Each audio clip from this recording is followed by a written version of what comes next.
Duration of the struggle between 99 men and the laws of physics. We have spent this series analyzing the separate pieces of the puzzle, the sound, the wreckage, the torpedo, and the spies. But tonight, we must put them together. We must reconstruct the timeline of the end. This is not a story of a sudden, instant death. The acoustic data proves that the crew of the USS Scorpion fought for their ship. They lived through the explosion. They lived through the dive. They worked the problem until the ocean took the final breath. The file we are about to close contains the synthesized timeline of the disaster. It is the closest we will ever get to the truth. The file was stamped never open. Yet we begin the final entry tonight. Let us synchronize our watches. The time is 1840 Zulu. The location is 400 miles southwest of the Azores. The depth of the water is 11,000 feet. The depth of the submarine is shallow periscope depth. Visualize the ship, the USS Scorpion. She is moving west at a leisurely 12 knots. Inside the hull, it is dinner time. The smell of food drifts from the galley. In the control room, the mood is routine. Men are talking about Norfolk. They are talking about their family. They are 5 days from home. The ocean outside is calm. The Soviet spy ship, the Echo 2, is somewhere in the distance, a shadow on the sonar screen. But for now, there is no alarm. This is the baseline. This is the moment before the world changed. T-minus 60 seconds. The spark on the forward torpedo room. The vibration begins. A microscopic crack in the diaphragm of a Mark 37 torpedo battery inside tube number 4. The electrolyte leaks. The chemical reaction begins. The torpedomen on watch hear the sound first. A low hum, rising quickly to a high-pitched whine. The propeller of the torpedo is spinning against the locking mechanism. The temperature in the tube spikes. 200 degrees, 500 degrees. Paint begins to blister. Smoke begins to seep around the seals of the breech door. The phone in the control room rings. Control. Torpedo room, we have a hot run in tube for T0. The decision. Captain Francis Slattery is standing at the con. He is a veteran. He knows exactly what that call means. He has a live weapon arming itself in the nose of his ship. He has seconds to act. He looks at the helm. He looks at the diving officer. Right full rudder. He orders, all ahead flank. He initiates the 180-degree turn. He is trying to use centrifugal force to jam the torpedo. He is trying to trigger the anti-circular run safety latch. The helmsman spins the wheel. The telegraph rings up flank speed. The nuclear reactor responds. Steam pours into the turbines. The propeller bites the water. The ship banks hard to the right. Coffee cups slide. The deck tilts. The vibration of the engine shakes the floor plates for 60 seconds. The Scorpion is a machine of war, executing a high-speed tactical maneuver. They are turning east. They are turning toward the following sea.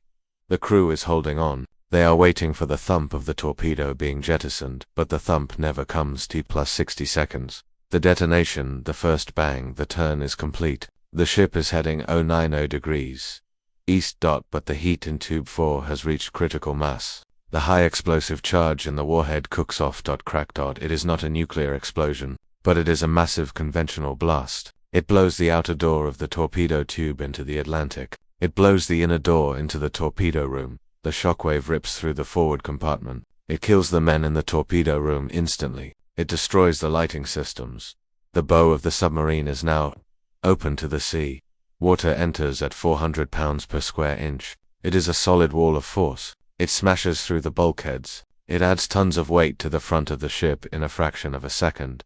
The balance of the submarine is destroyed. The bow drops. The tail rises. The Scorpion becomes a lawn dart. T plus 90 seconds. The struggle. This is the most heroic and terrifying minute in the history of the submarine service. The ship is diving. The angle is steep, 20 degrees, then 30 degrees down. In the control room. The lights are out. The emergency red lanterns flicker on. The air is filled with dust and smoke from the shockwave. The captain is shouting orders. Blow all main ballast. Emergency rise. The chief of the watch reaches up in the dark. He finds the emergency blow levers. He pulls them. Whoosh. 3,000 pounds of compressed air blasts into the ballast tanks. It is a deafening roar. The crew can hear the air fighting the water. They can feel the ship shudder as it tries to lift its heavy nose.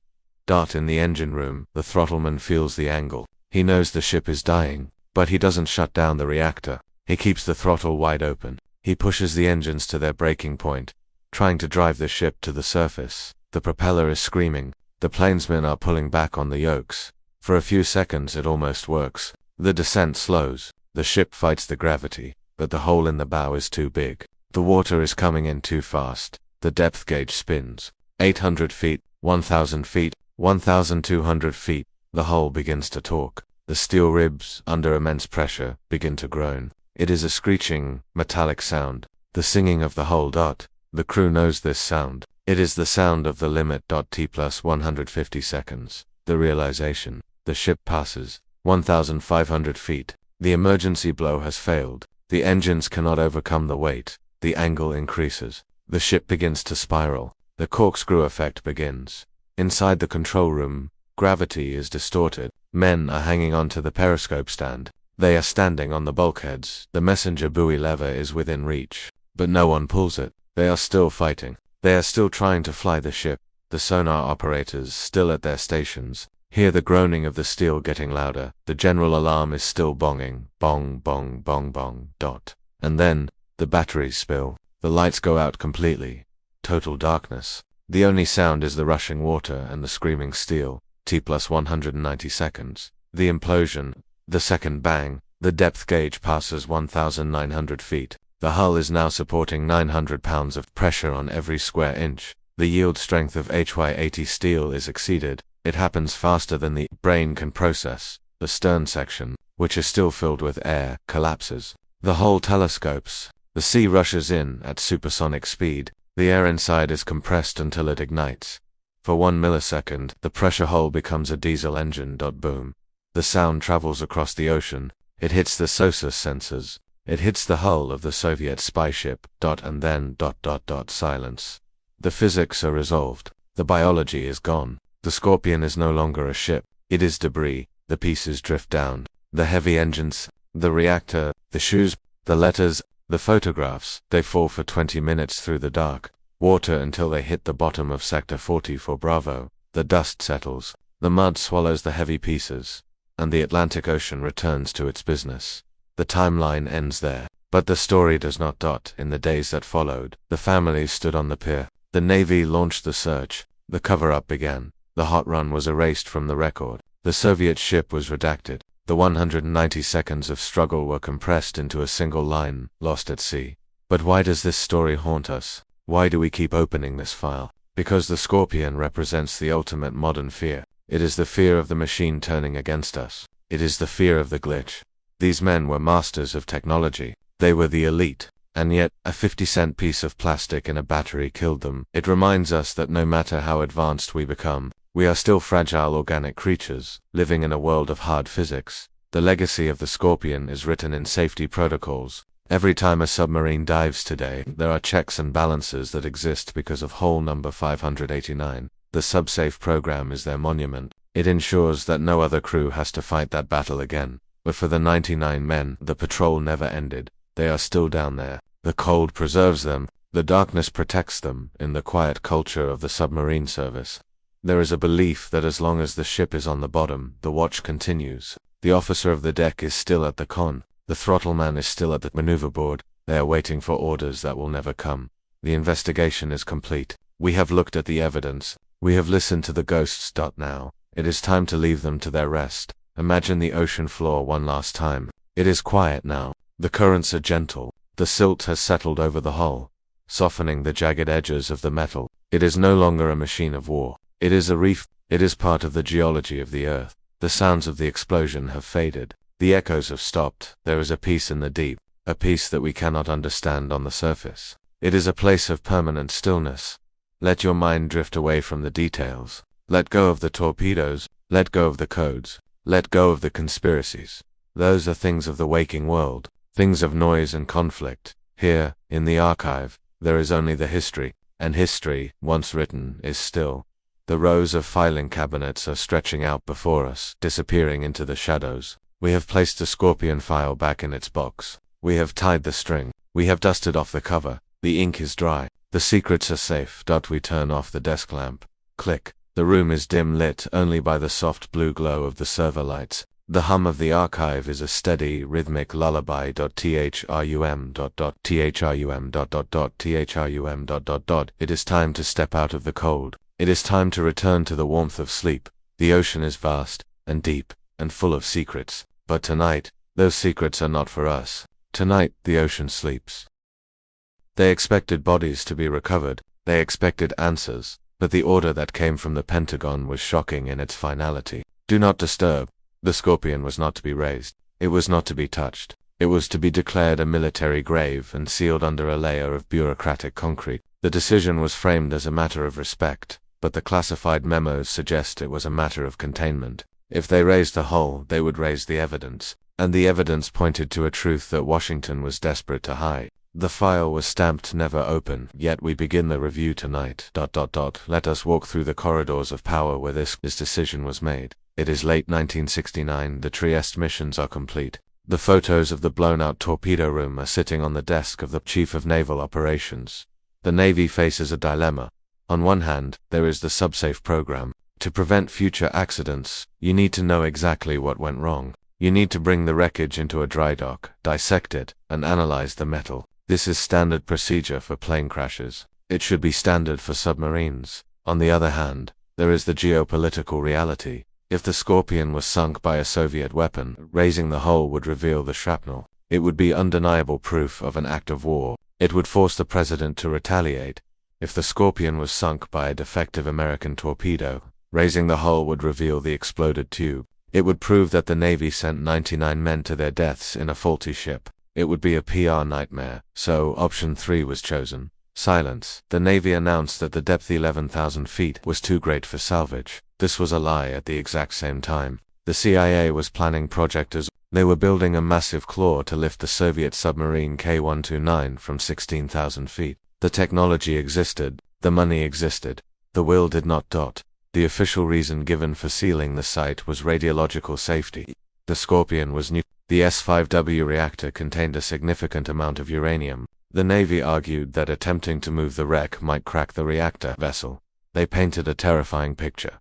If the hull broke during the lift, it could release a cloud of radioactive material into the Atlantic currents. It could poison the fishing grounds. It could create an ecological disaster. This argument was effective. It shut down the debate. But nuclear engineers knew the truth. The reactor vessel is the strongest part of the ship. It is designed to withstand a direct hit from a torpedo. It had already survived a fall of 2 miles and an impact at 30 knots. Lifting it gently with a crane would not have broken it. The environmental alibi was a convenient shield. It allowed the Navy to close the site to everyone.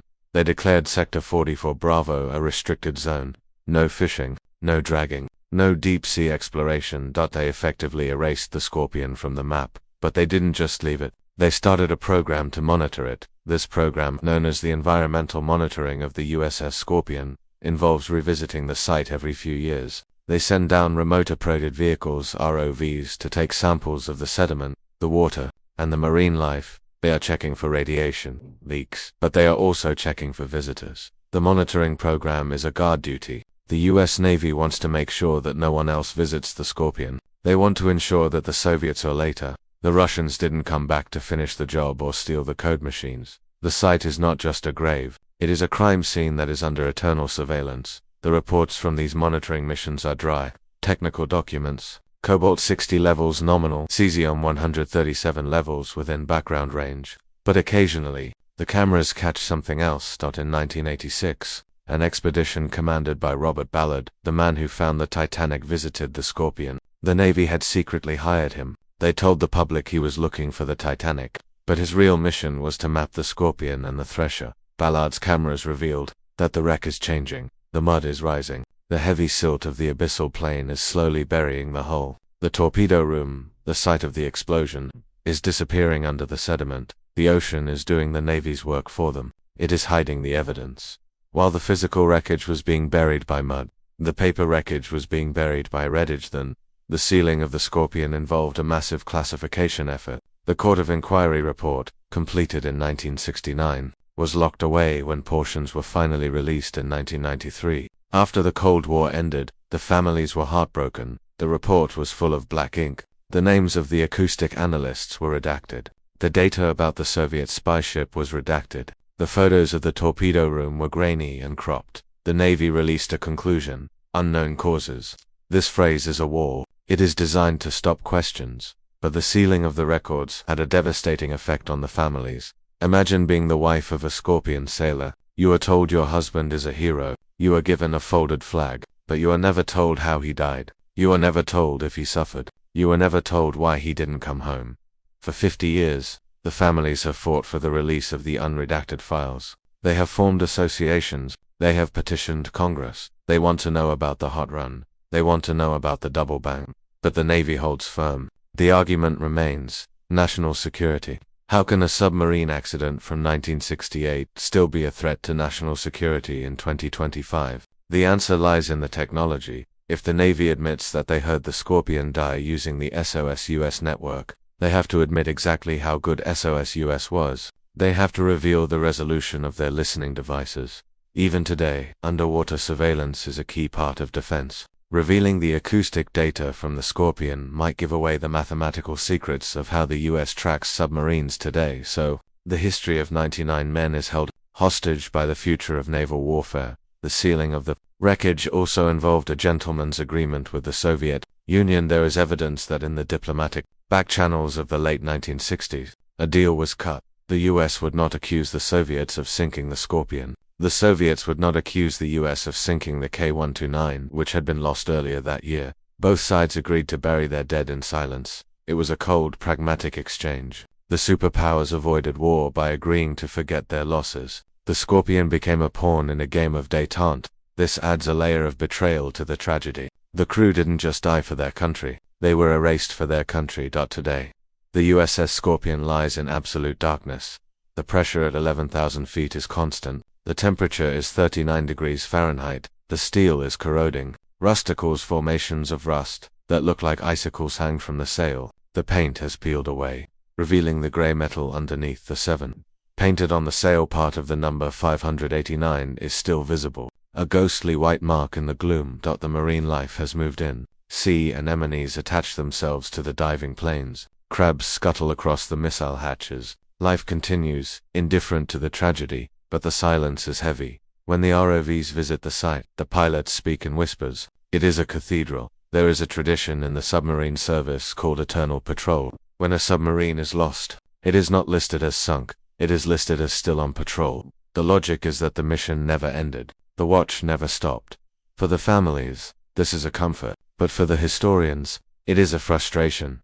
The sealing of the wreckage means that the definitive proof, the piece of metal that shows the explosive tearing, the battery diaphragm that failed, will never be brought to the surface. We will never have the smoking gun. We only have the shadow of the smoke. The archive box is nearly empty now. We have looked at the sound, the search, the physics, the torpedo, and the politics. We have reconstructed the disaster from the outside in. But there is one final timeline that remains. The timeline of the men themselves. We have talked about mechanics and politics, but we haven't talked about the final experience. The sealing of the wreckage was an attempt to stop the story. But stories do not stop. They echo. Just like the double bang echoed across the Atlantic. The story of the Scorpion echoes through the generations. The seal is cracking. New acoustic analysis is challenging the official report. New leaks from the Soviet archives are filling in the blanks. The wreckage is sealed. Yes, but the truth is buoyant. It wants to rise. As we prepare to close this investigation, we must look at the final moments one last time, not as a forensic puzzle, but as a human event. We know the ship turned, we know it exploded, we know it fell, but what happened in those final 190 seconds? How long did they have? What did they say? The sealing of the physical ship cannot seal the imagination. The mud is claiming the hull. The ink is fading on the classified files. The witnesses are passing away. But the clock on the wall of history is frozen at 1842 Zulu. We have one final file to open. It is the synthesis of everything we have learned. It is the minute-by-minute reconstruction of the end.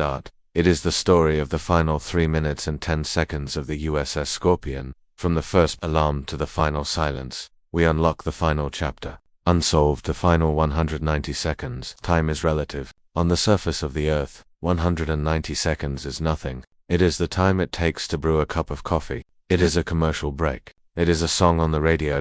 But in the deep Atlantic, on the evening of May 22nd, 1968, 190 seconds was an eternity. It was the exact.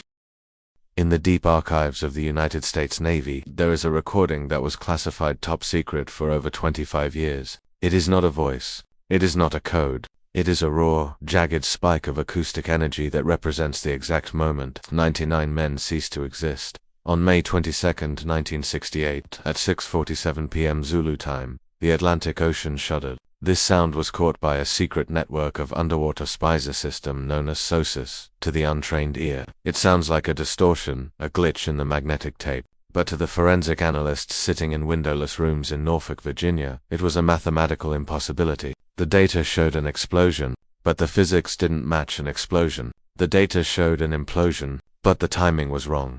For decades, the government claimed this file was just an accident report. They lied. Buried within these magnetic reels is a double pulse anomaly, a specific acoustic signature that suggests the USS Scorpion didn't just sink, it suggests she was fighting for her life. The file was stamped, never open, yet we begin tonight, ... Let the noise of the daylight world fade away. Imagine you are descending, down, away from the traffic, away from the news, away from the chaos of the surface. You are entering a space of cold concrete and steel. The air here is recycled, cool, and smells faintly of ozone and old paper. We are entering the archive. The lights are dim, casting long blue shadows across rows of metal filing cabinets that stretch into the darkness. The only sound is the rhythmic hum of the server banks, processing history, processing secrets. It is safe here. It is quiet, but the files we are about to touch are cold.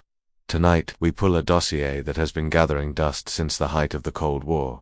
The edges are yellowed, the stamps of faded red ink. Case file, SSN 589, the Scorpion.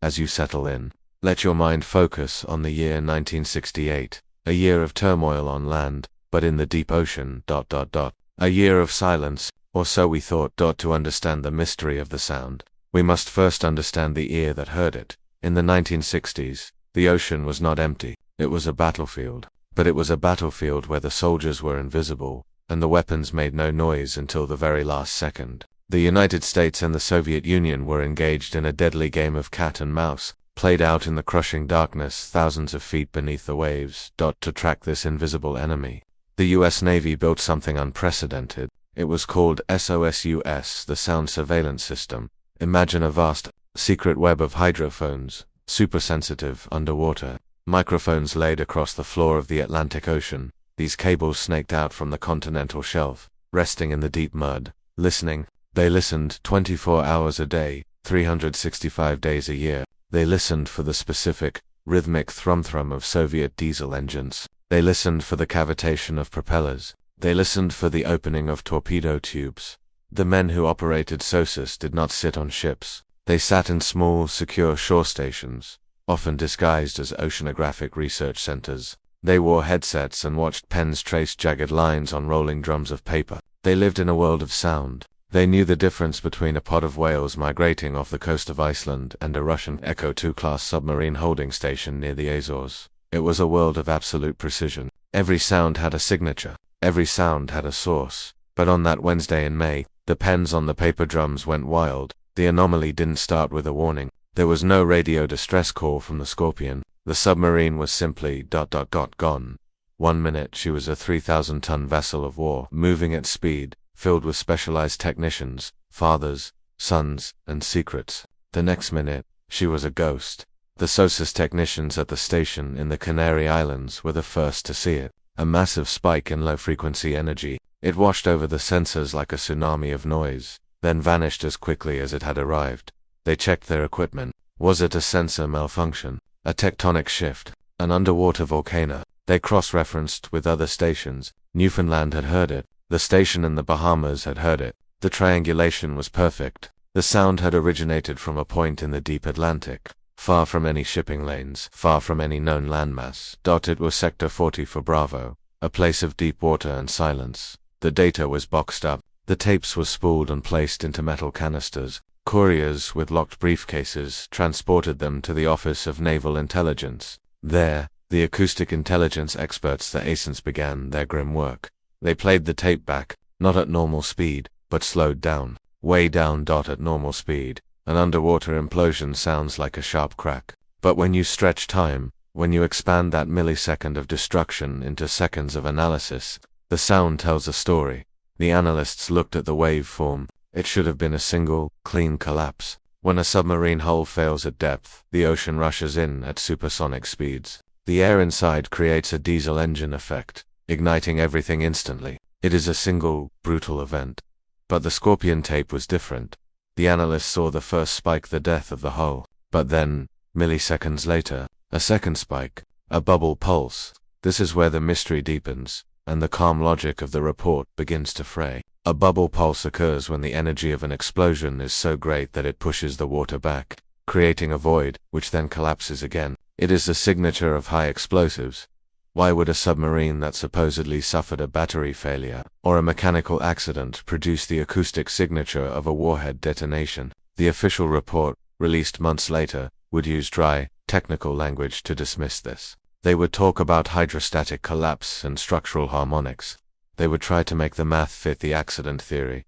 But in the quiet rooms where the tapes were stored, the analysts knew better. They knew that a battery fire doesn't explode with the force of a torpedo. They knew that a mechanical failure doesn't create a shockwave that rings the Atlantic basin like a bell. And there was something else in the background of that tape, something faint. If you filter out the noise of the implosion, if you filter out the noise of the ocean, and if you turn the volume up until the static hisses like white noise, some claim you can hear the faint, rhythmic churning of another set of propellers. Leaving the scene. We must pause here to consider the weight of this silence. 99 men were lost in that moment. The file says lost at sea, but the archive suggests they were not lost. They were targeted. Let us drift deeper into the timeline. Before the explosion, before the silence, the Scorpion was not just on a routine patrol. She was a special projects boat. In the months leading up to May 1968, she had been tasked with shadowing Soviet task forces. She carried specialized eavesdropping equipment. She was a spy platform, designed to get close, dangerously close to the enemy. The crew was tired. The boat was tired. The Scorpion had a history of maintenance issues. She leaked hydraulic fluid. Her valves were worn. The crew called her the Scorpion, but despite her mechanical flaws, she was sharp. Her captain, Francis Slattery, was a brilliant tactician. He knew the risks. He knew that the Soviet Navy had become aggressive. They were no longer just watching. They were practicing bump and shove tactics. So, when the Scorpion turned toward home on May 21st, the crew must have felt a sense of relief. Norfolk was only a few days away. Leave was scheduled. Families were waiting. The archive paints a picture of a quiet submarine, rigged for ultra-quiet running. The lights in the control room would be rigged for red to preserve night vision, though down there, it is always night. The coffee would be stale, the air would be thick, and somewhere in the darkness, a sensor twitched. What happened in the minutes leading up to 6:47 p.m.? The SOSUS tapes only recorded the end, but forensic mathematics allows us to reconstruct the beginning. Forensic mathematics allows us to reconstruct the ghost of a timeline. When a submarine disappears, the ocean does not give up coordinates, it gives up silence. The Navy knew the Scorpion was missing, but the Atlantic is vast, 3 million square miles of shifting currents and abyssal plains. Searching it visually is impossible. It would take 1,000 years to scan the bottom with cameras, so they turned to Dr. John Craven. Craven was a man who saw the world not in terms of certainty, but in terms of probability. He worked for the Special Projects Office. While the admirals argued about last known positions and dead reckoning, Craven opened a fresh file and began to write down numbers. He used a method called Bayesian search theory. It is a cold, calculated way of finding lost things. It does not ask where is the submarine. It asks what is the probability of the submarine being in grid square A. Assuming scenario X occurred, Craven gathered a team of expert submarine commanders, hydrodynamics engineers, acoustic analysts. He locked them in a room and asked them to bet. They didn't bet money. They bet on disaster scenarios. What are the odds the torpedoes exploded? One expert would estimate 10%. What are the odds the Soviets subattacked? Another would guess 5%. What are the odds the propeller shaft snapped? 20%. Craven took these guesses, these human intuitions, and fed them into a computer. The computer churned through the variables, layering probability map over probability map. Slowly, a pattern emerged on the chart. A hotspot. The admirals hated it. The hotspot was nowhere near where the Scorpion should have been. It was far to the east. It suggested the submarine had not only stopped but had turned around and was heading back toward the Canary Islands when it died. Why would he turn east? The admirals demanded. He was heading west to Norfolk. Craven didn't have a reason. He only had the math, and the math said, Sector 44 Bravo for 5 months. The ocean kept it secret. The search ships, the Mizar, the Compass Island, dragged their sensors through the deep water. The crew watched the monitors for hours, days, weeks. Nothing but mud, nothing but the endless, grey silt of the ocean floor. 11,000 feet down, the psychological toll of such a search is heavy. Imagine staring at a screen of grey static for 12 hours a shift, looking for a shadow that doesn't belong. The hum of the ship's engines becomes a lullaby. The coffee turns cold. The eyes strain, but on October 29, 1968, the math proved itself. The camera sled, towing miles behind the Mizar, drifted over a ridge in the darkness. On the screen, a shape appeared. It was angular, sharp, not a rock.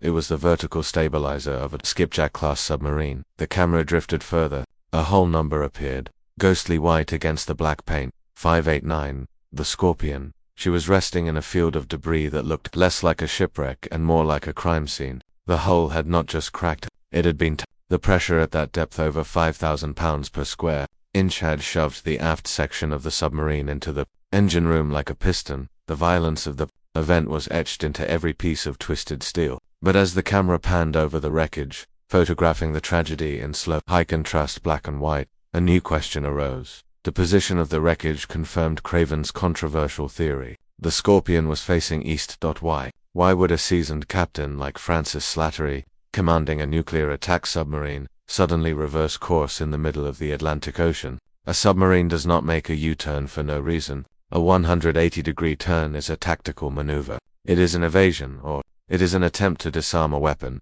This brings us to the most chilling theory in the archive: the hot run. A hot run is a submariner's worst nightmare. It is when a torpedo activates inside the tube. The engine starts, the propeller begins to spin, the warhead arms itself, but the weapon is trapped. It is a live bomb, screaming inside the launch tube, heating up, vibrating, threatening to detonate and take the entire boat with it. If a torpedo goes hot, there is only one procedure to save the ship. You must execute a 180-degree turn. Because a torpedo has a safety mechanism, it is designed not to arm itself until it has traveled a safe distance from the submarine. It counts the rotations of its propeller, but if the torpedo is stuck in the tube, the propeller spins against the clump. It thinks it is moving. It counts the turns. To stop it, the captain must turn the submarine against the torque of the torpedo. He must force the ship into a violent high-speed turn to trigger the anti-circular run safety latch. It is a desperate move, a wrestling match between a 3,000-ton submarine and a rogue weapon.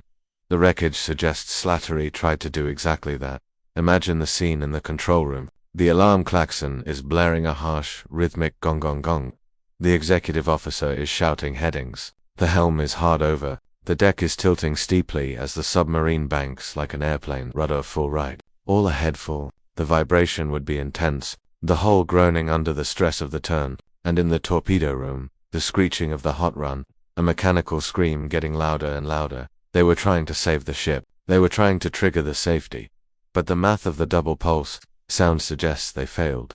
The first acoustic spike on the SOSUS tape was not the hull imploding. It was the torpedo detonating. If the torpedo exploded inside the torpedo room, it would have blown the bow of the submarine wide open. Water, moving faster than a bullet, would have hammered into the ship. The weight of the ocean would have instantly slammed the submarine downward, past its crush depth, into the oblivion of the abyss.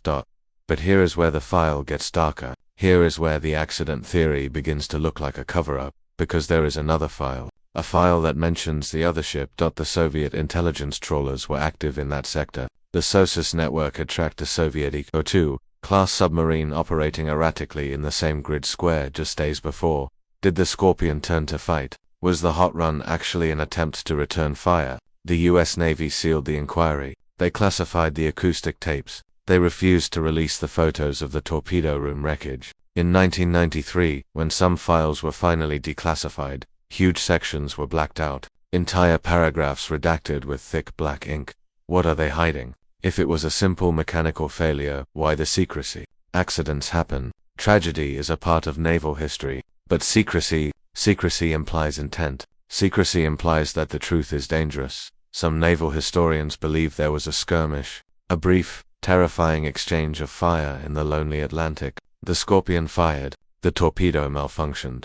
The Soviet sub slipped away into the shadows, and to prevent World War III, both Washington and Moscow agreed to never speak of it. A gentleman's agreement written in blood. Now, the Scorpion lies in the dark. She rests on the bottom of the Atlantic, 400 miles southwest of the Azores. The pressure there is constant. The temperature is near freezing. There is no light, except for the occasional bioluminescent flash of a deep-sea creature, drifting past the silent sail. The Navy did not recover the bodies. They are still there. 99 men, on eternal patrol. In the years following the disaster, the Navy returned to the site, not to salvage, but to monitor. They dropped remote sensors to check for radiation leaks from the nuclear reactor. The reactor, buried in the mud, remains silent. It has not leaked. It sleeps, just like the crew.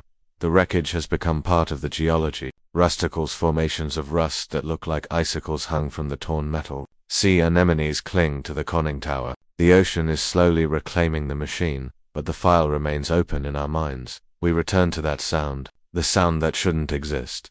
When you listen to the filtered audio, really listen, past the static and the violence, there is a haunting quality to it. It is the sound of a door closing, a heavy steel door, slamming shut on an era of history. The Cold War was fought in silence. Its heroes died in silence, and its secrets are kept in silence. The archive box we opened tonight is just one of thousands. The shelves in this room stretch on forever, disappearing into the gloom. Each box contains a story like the Scorpion, a story of technology, of bravery, and of the unknown. As we place the file back into the folder, notice the texture of the paper. It is brittle. The staple is rusted. We tie the string around the dossier. We slide it back into the metal cabinet. The drawer closes. The secret is safe again. But now, you know that the ocean is not just water. It is a vault. And sometimes, when the conditions are right, when the tectonic plates are still and the whales are silent, the vault leaks. The sound that shouldn't exist is still traveling through the water, echoing off the canyon walls of the mid-Atlantic ridge, getting fainter and fainter, but never truly disappearing. Energy never disappears. It just changes form. The men of the Scorpion are gone, but the math remains. The anomaly remains. As you drift off tonight, visualize that vast, dark blue expanse of the Atlantic. The surface is restless, with waves and wind, but down deep in the permanent night it is calm. It is still. In the classified archives of the United States Navy, there is a specific magnetic tape that was locked away for over 25 years. It does not contain a spoken word. It does not contain a distress code. It holds a single, terrifying acoustic event that lasted less than 190 seconds. This tape is the only witness to a disaster that the government tried to erase. On May 22, 1968, deep beneath the surface of the Atlantic Ocean, something violent happened. It was an event so powerful that it registered on sensors thousands of miles away. From the Canary Islands to the cold coasts of Newfoundland, to the public, the ocean was silent that day. The news reported calm seas, but in the windowless soundproof rooms of the Office of Naval Intelligence, the ocean was screaming. The file was labeled the Scorpion anomaly. For decades, the official narrative was a simple accident. They said the submarine just vanished. But the audio data tells a different story. It reveals a double pulse signature mathematical impossibility for a simple accident. It suggests an explosion, followed by a struggle, followed by a silence that is heavier than the crushing pressure of the deep. The file was stamped top secret, yet we begin the investigation tonight. The year is 1968. The world is loud. Protests in the streets, war in Vietnam, the space race screaming toward the moon. But we are not going to space. We are going in the opposite direction. Imagine leaving the noise of the surface behind. You are sinking into the cool, pressurized silence of the deep Atlantic. Here, there is no light. There is no day or night. There is only sound. In the ocean, sound is vision. Sound is survival. And sound is the only truth. We are standing inside a secret facility known as a Navfaka naval facility. It is a small, concrete building on a lonely island coastline. Inside, the air conditioning hums to keep the massive mainframe computers cool. Rows of men in headsets sit in front of scrolling paper drums. They are the listeners. They are the operators of SOS US. To understand the mystery of the Scorpion, you must first understand the surveillance web that caught her ghost. SOSUS stands for the Sound Surveillance System. It was one of the most closely guarded secrets of the Cold War, arguably as important as the Manhattan Project. The United States had realized that the Soviet Union was building a massive fleet of submarines. To track them, the US Navy didn't just build ships, they wired the ocean itself. Thousands of miles of hydrophone cables were laid across the continental shelves. These were not ordinary microphones. They were hypersensitive listening devices, resting in the deep mud, capable of detecting a pressure wave from an engine half an ocean away. The system utilized the deep sound channel, a specific layer of water, usually around 3,000 feet down, where temperature and pressure create a natural tunnel for sound waves. In this channel, a whale song can travel for thousands of miles. A submarine propeller can be heard from a different continent. The operators at the Navifax stations were trained to identify every mechanical noise in the ocean. They knew the rhythmic chug of a merchant ship, they knew the high-pitched whine of a fishing trawler, and they knew, intimately, the acoustic signature of a nuclear submarine. A nuclear sub is never truly silent. Pumps are running to cool the reactor. Turbines are spinning to generate electricity. The crew creates transient noises: a dropped wrench, a slammed hatch. To a SUSOS operator, these are fingerprints. But at 6:47 p.m. Zulu time, on May 22nd, the operators at the Canary Islands station saw something they had never seen before. It wasn't a mechanical hum, it was a spike. The pens on the paper drums jerked violently, tracing a jagged black line that nearly tore the paper. It was a massive release of acoustic energy. The supervisor on duty would have immediately marked the time stump. He would have checked the bearing lines, the direction the sound came from. The lines pointed southwest, into the deep, empty abyssal plain of the Atlantic. There were no scheduled weapons tests in that sector. There were no reported earthquakes. Then, 91 seconds later, it happened again, a second spike. But this one was different. The first sound was sharp, percussive, like a thunderclap underwater. The sounds that followed were darker, groaning, crunching. These were the sounds of steel structures, failing under immense hydrostatic pressure. The operators didn't know it yet, but they were listening to the death throes of the USS Scorpion. What makes this recording so controversial and why it keeps experts awake at night? Even today's the forensic analysis that followed. When a submarine hull collapses, it is usually an instantaneous event. The ocean rushes in at supersonic speeds. It is over in milliseconds. It creates a single, clean bubble pulse on the graph. But the Scorpion tape is messy. It shows a series of events. The first spike was huge. The official Navy report, released months later, would claim this was the hull imploding, but independent acoustic experts who have analyzed the declassified waveforms argue that the frequency is wrong. An implosion is a low-frequency thud. The first spike on the Scorpion tape had high-frequency components. High frequency implies high explosives. This is the detail that changes the story from a tragedy to a mystery. Did something explode inside the submarine first? If the hull had simply failed due to a structural weakness, the sound would have been one giant collapse. But the presence of a precursor event, a sound before the death, suggests that the crew was fighting a problem. Was it a torpedo, a battery explosion, or something external? The SOSUS data also revealed something else, something that chills the blood. The sound didn't come from where the Scorpion was supposed to be. The submarine was scheduled to be hundreds of miles to the west, heading home to Norfolk, Virginia. But the triangulation of the sound placed her far to the east. She wasn't heading home. She was heading back toward the danger zone, back toward the surveillance area she had just left. Why? The sound tells us where she died. It tells us when she died, but the silence that followed is even more deafening. After the series of crashes and groans, which lasted for exactly 3 minutes and 10 seconds, the ocean went quiet. The pens on the SOSUS drums flattened out. The background noise of the Atlantic returned, the shrimp snapping, the whales calling, the distant hum of shipping, but the signal from SSN 589 was gone. The operators at the NAVX station boxed up the tapes. They stamped them classified. They sent them via secure courier to Washington. They didn't know that those reels of magnetic tape would become the subject of one of the longest cover-ups in naval history. For 5 days, the families of the crew waited at the pier in Norfolk. They didn't know about the sound. They didn't know that the Navy already had the exact time of death locked in a safe. They stood in the rain, scanning the horizon, waiting for a submarine that had already been reduced to scrap metal on the ocean floor. The sound was the first clue. It was the only witness. But to understand the tragedy, we cannot just look at the audio waves. We must look at the men who generated them. Who were they? Why were they out there? And why was a submarine known by her crew as the Scrap Iron because of her constant mechanical failures, sent on a secret mission to spy on the Soviet Navy? The acoustic spike was the end of their story. But to understand the conspiracy, we must go back to the beginning. We must look at the manifest. The tape ends here. The silence begins. But silence has a way of speaking if you know how to listen. The sound confirmed the death of the machine. But what about the 99 men inside? The file lists them as lost at sea, but the details of their final mission suggest they were not lost. They were sacrificed. We open the next file. The crew roster.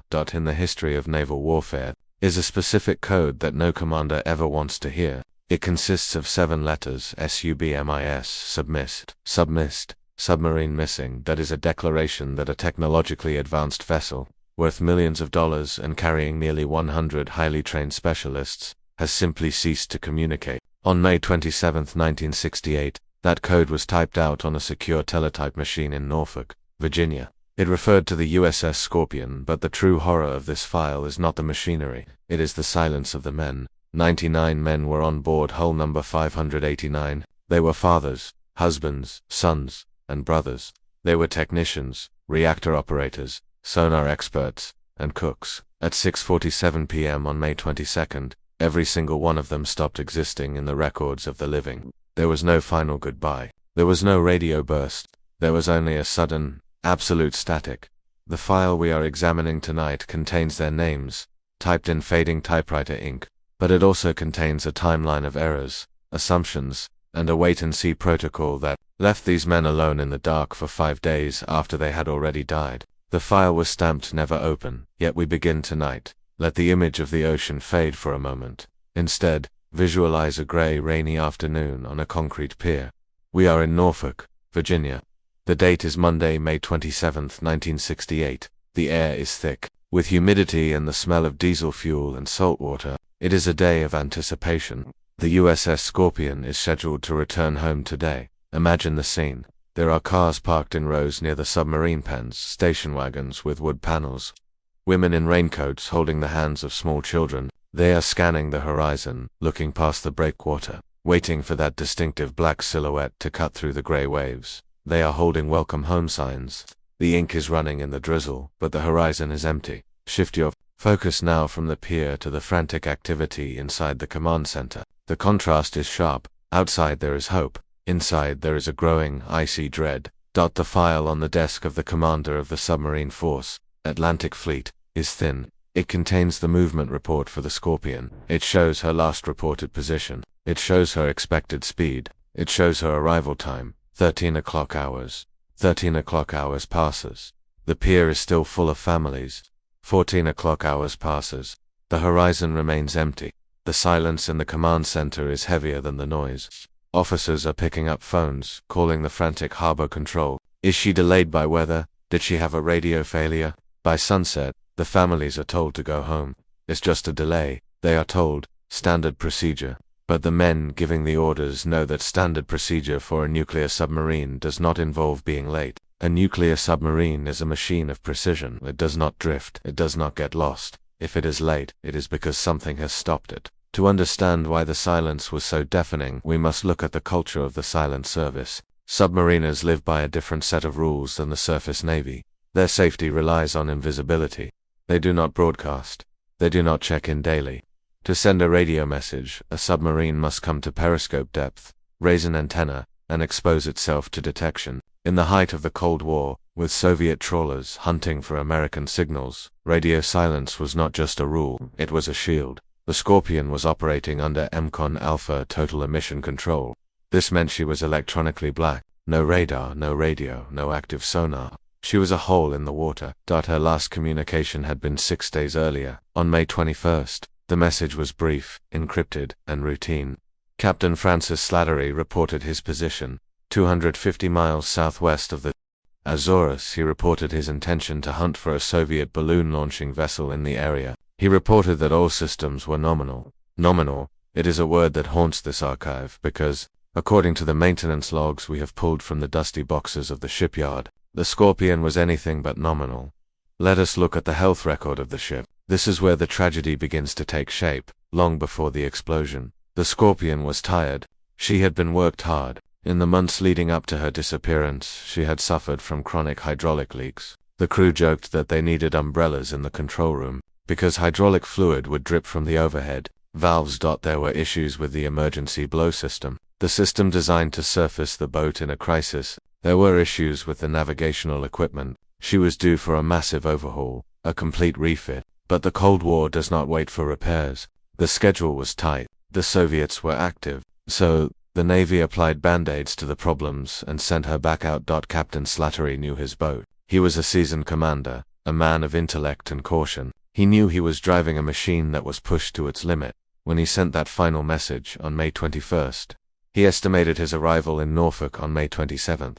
He gave a speed of advance of 18 knots. He signed off. The radio operator on the receiving ship, the USS Tallahatchie County, acknowledged the signal. He logged it. He didn't know he was the last human being to ever hear from the Scorpion. For the next 6 days, the Scorpion moved through the Atlantic, or at least, the Navy assumed she was moving. This is the cruelty of the checkmate system. In 1968, there was no satellite tracking for submarines. Once a sub-dove, it was on its own. The Navy headquarters in Norfolk moved a magnetic marker across a large wall map every day, estimating where the Scorpion should be. On May 22nd, they moved the marker west. On May 23rd, they moved it further west. On May 24th, 25th, and 26th, they kept moving the marker closer to home, but the marker was a lie. The Scorpion had not moved west. On May 22nd, she had stopped. She was already lying in the crushed silence of the abyss, while the Navy spent 5 days tracking a ghost. Let us pause the technical analysis and focus on the human archive. Who were these men? The roster of the Scorpion reads like a cross-section of 1968 America. They came from small towns in the Midwest, from the bustling streets of Brooklyn, from the farms of California. The average age of the crew was barely 23 years old. They were the best of the best. To serve on a nuclear submarine requires a level of intelligence and psychological stability that is rare. These men were trained to live in a steel tube, underwater, for months at a time, sleeping in bunks, racks that were barely large enough to turn over in. They breathed recycled air. They saw no sunlight. They lived by the rhythm of watches, 6 hours on, 12 hours off. Among them was David Lloyd, a young torpedo. He had written home just weeks before, mentioning the mechanical issues. He had told his family not to worry, that the skipper, Captain Slattery, was a good man. There was Daniel Pye, a quartermaster. He was responsible for the navigation. He was the one who plotted the course home on the paper charts. There was the chief of the boat, Malvern Danforth, the cob in the submarine world. The cob is the father figure. He keeps discipline, he manages morale, he ensures the young sailors know their jobs. On the night of May 21st, as the Scorpion began her transit across the Atlantic, the mood on board would have been light. Channel fever, it is a sailor's term for the excitement of going home.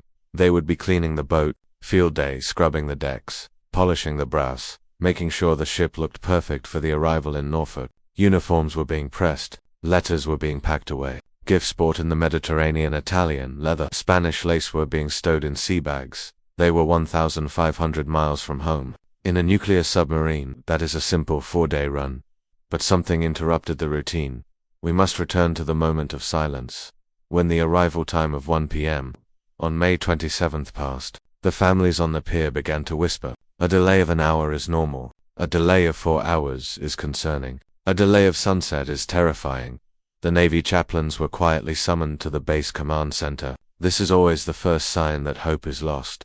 Inside the tactical room, the admirals were staring at the map. They realized that if the Scorpion had suffered a radio failure, she would have surfaced. That is the protocol. If you lose comms, you come up, you flare, you make yourself visible. But no merchant ships reported seeing a submarine. No aircraft spotted a flare dot at 7 p.m. on May 27th. The decision was made. The submiss code was flashed to every U.S. Navy ship in the Atlantic. Execute search and rescue operations for USS Scorpion. Last known position. The coordinates they broadcast were wrong. They were searching the area near Norfolk. They were searching the continental shelf. They were looking in the shallow water, hoping that maybe she had run aground. Maybe she was drifting with engine failure.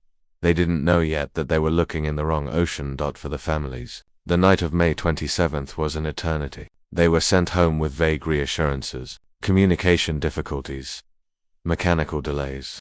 But deep down, the wives of the submariners knew. They knew the risks. They knew that when a submarine is late, it is usually because it is never coming back.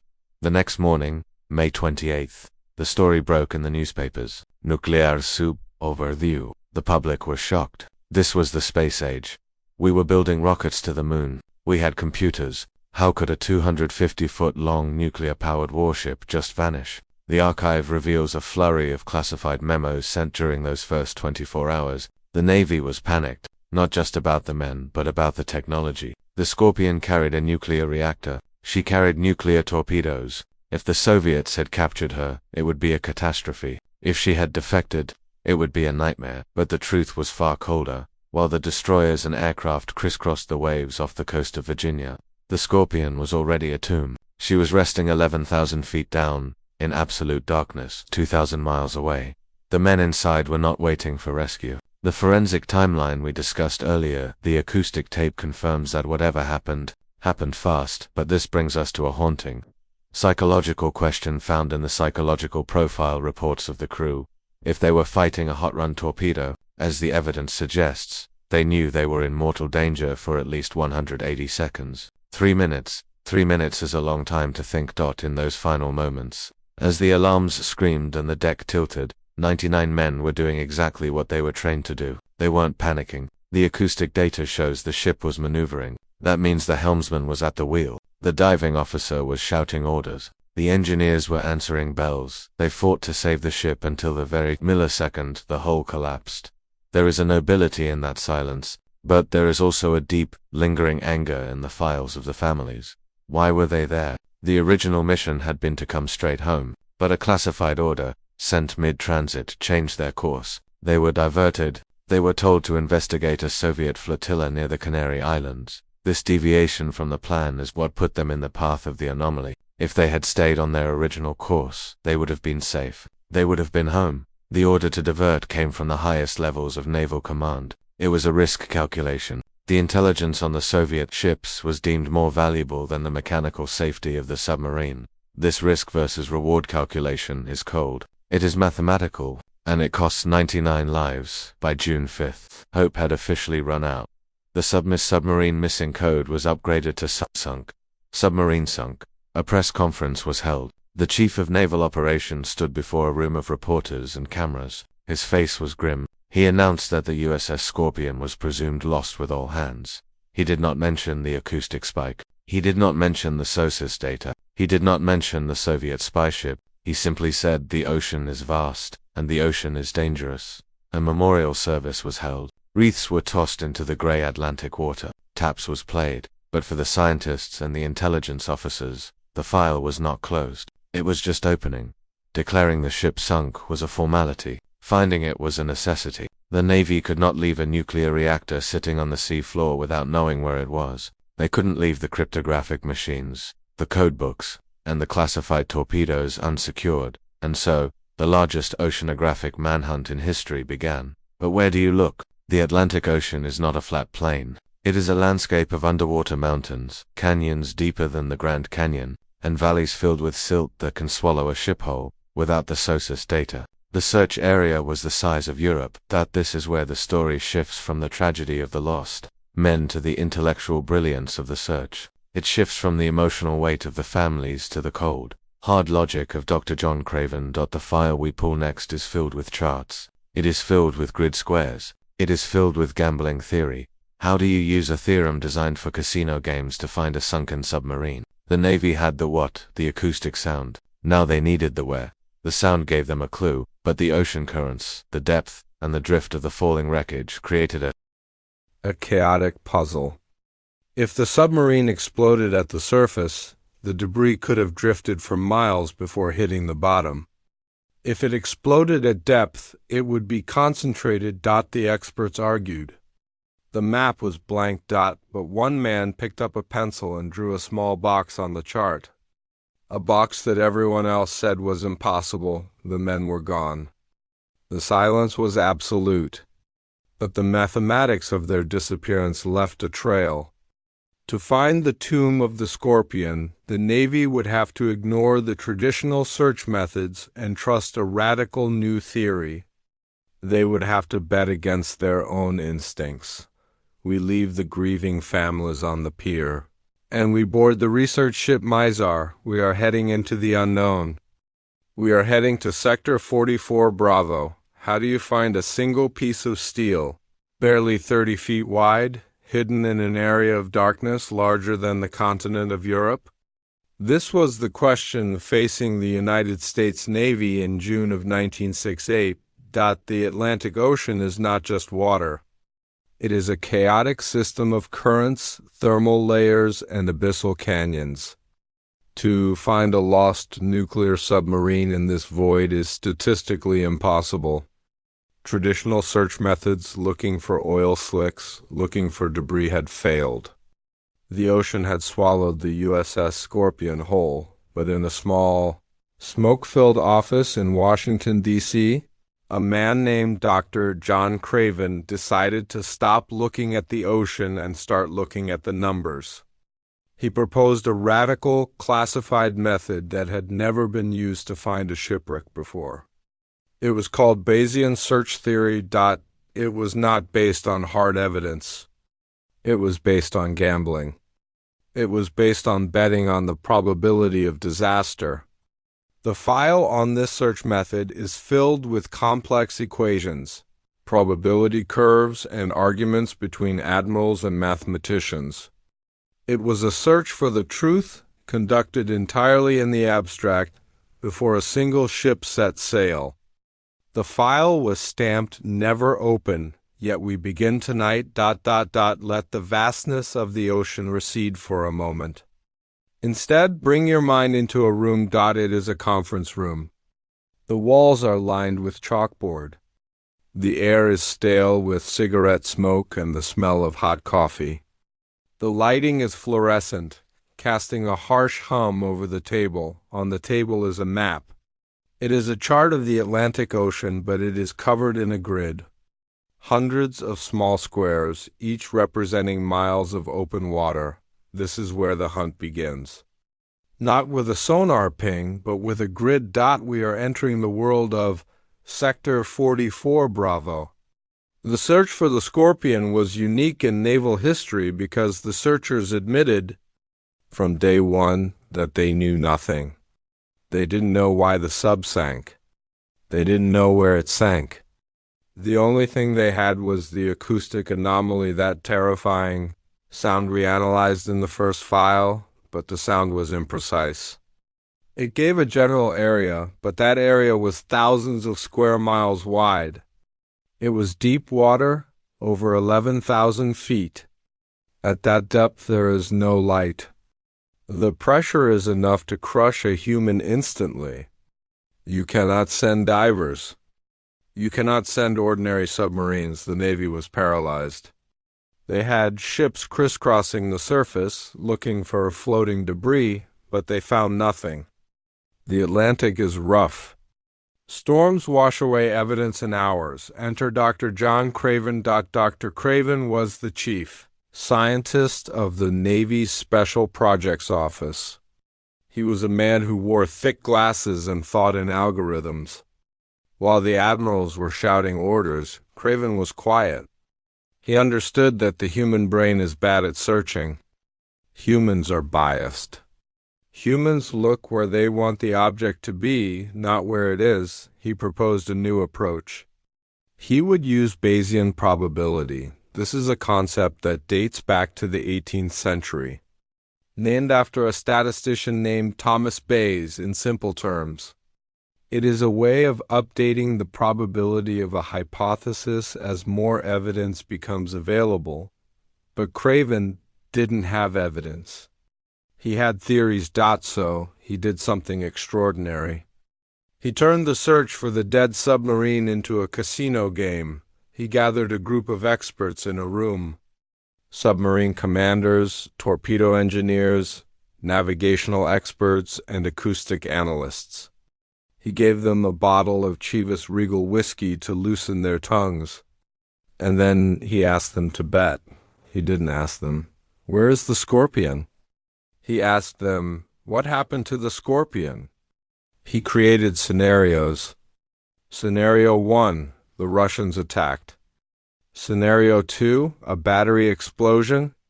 Scenario 3, a collision with a whale or seamount. Scenario 4, a hot-run torpedo. For each scenario, he asked the experts to place a wager on the outcome. If it was a torpedo, he asked, what would the captain do? The submarine commanders in the room closed their eyes. They imagined themselves in the control room. "If I had a hot run," one said, "I would turn 180 degrees to activate the safety latch." "And what would be your speed?" Craven asked. "Full speed," the commander replied. "I'd run her until the rivets popped." Craven wrote these numbers down. He asked the acoustic experts, if the hull collapsed at 2,000 feet, how far would the debris drift before hitting the bottom at 11,000 feet? The experts calculated the drag coefficients of steel plates, nuclear reactors, and human bodies. Craven took all these bets, hundreds of them, and fed them into a computer. This was 1968. The computer was a mainframe, the size of a room, fed by punch cards. It crunched the numbers for days. The output was not a single point. It was a probability map. Imagine a map of the ocean floor. Most of it is blank.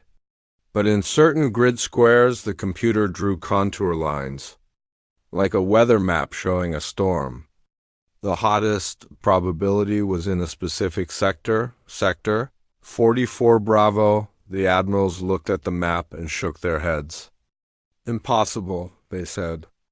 "That is too far east. The Scorpion was heading west. Why would the wreckage be behind her last known position?" The admirals trusted their gut. They trusted the last known position report. They wanted to search the area where the Scorpion should have been. Craven trusted the math. The math said the Scorpion had turned around. The math said she had suffered a catastrophic failure while running east.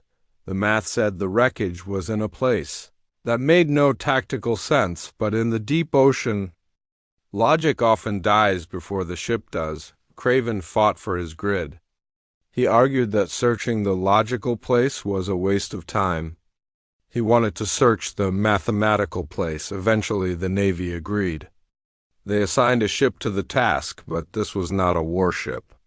It was a strange, floating laboratory. A ship that looked more like a floating crane than a vessel of exploration. Her name was the USNS Mizar. The USNS Mizar was a former cargo ship converted for naval research. She was painted a stark white. She was slow. She rolled heavily in the Atlantic swells, but she had a secret weapon. A fish? The fish was a camera sled, a heavy metal frame loaded with strobe lights, magnetometers, and wide-angle cameras.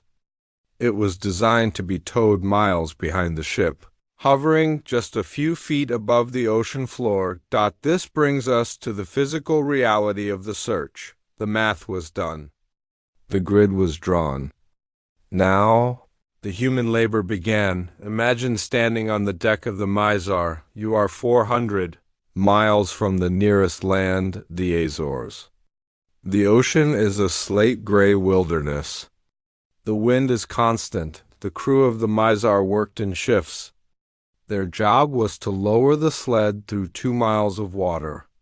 It takes hours just for the sled to reach the bottom. The cable alone weighs tons. Once the sled is down, the ship must move at a crawl, barely 1 knot. If they move too fast, the sled lifts off the bottom. If they move too slow, the sled crashes into the mud. It is a delicate ballet, performed with heavy machinery in a rough sea. And then, the waiting. In 1968, there was no real-time video.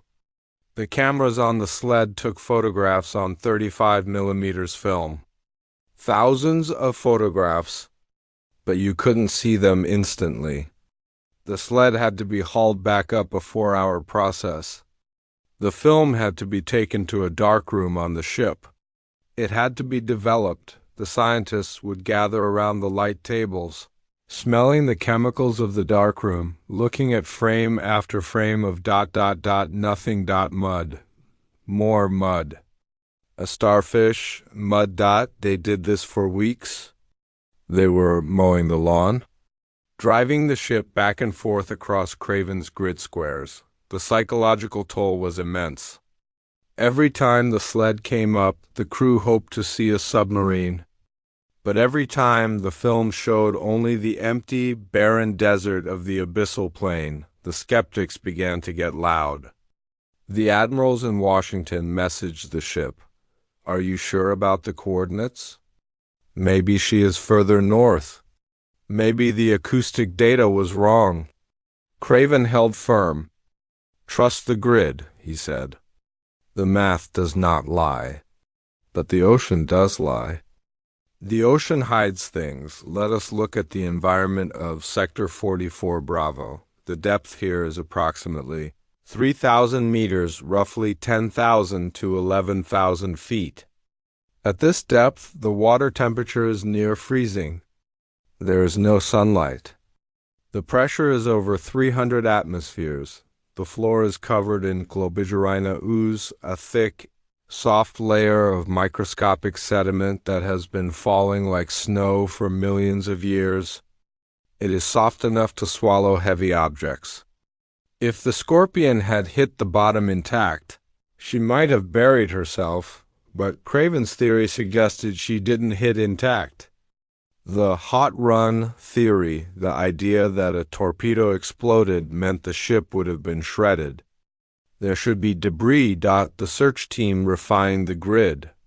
They looked at the uncertainty ellipses. This is a term from the archive that adds a layer of intellectual dread.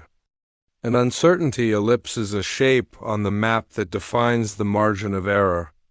The acoustic sound came from somewhere within a 10-mile radius. 10 miles sounds small on land. You can drive 10 miles in 15 minutes. But underwater, searching 10 square miles with a camera that can only see 30 feet is like searching the entire state of Texas at night with a flashlight. The Mizar kept dragging the fish, back and forth, back and forth. The strobe lights flashed in the darkness, illuminating mud that had not seen light since the creation of the ocean.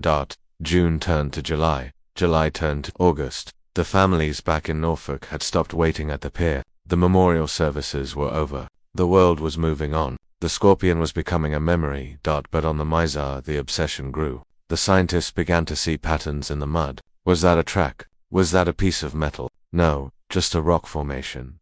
The isolation on the ship was total. No internet, no phones, just the radio updates from Norfolk and the rhythmic clanking of the winch. Then, in late October, the weather began to turn. The Atlantic winter was coming. The seas were getting higher. The Mizar would soon have to abandon the search. Dr. Craven recalculated. He went back to the experts. He went back to the betting pool. He looked at the acoustic tape again. The double pulse. The explosion. The silence. He realized something. The wreckage shouldn't be in the center of the acoustic sound. It should be offset. The submarine was moving when it died. It had momentum. It was a 3,000-ton steel bullet sliding through the water. He adjusted the grid. He shifted the focus slightly east. On October 29, 1968, the Mizar lowered the sled one last time before a storm front was set to arrive. The sled descended, the lights flashed, the cameras clicked, click, click, click, for hours. It dragged over the bottom. When they hauled it up, the mood was somber. It was likely the last run of the season. The technicians took the film canisters to the darkroom. They ran the developer bath. They hung the negatives to dry.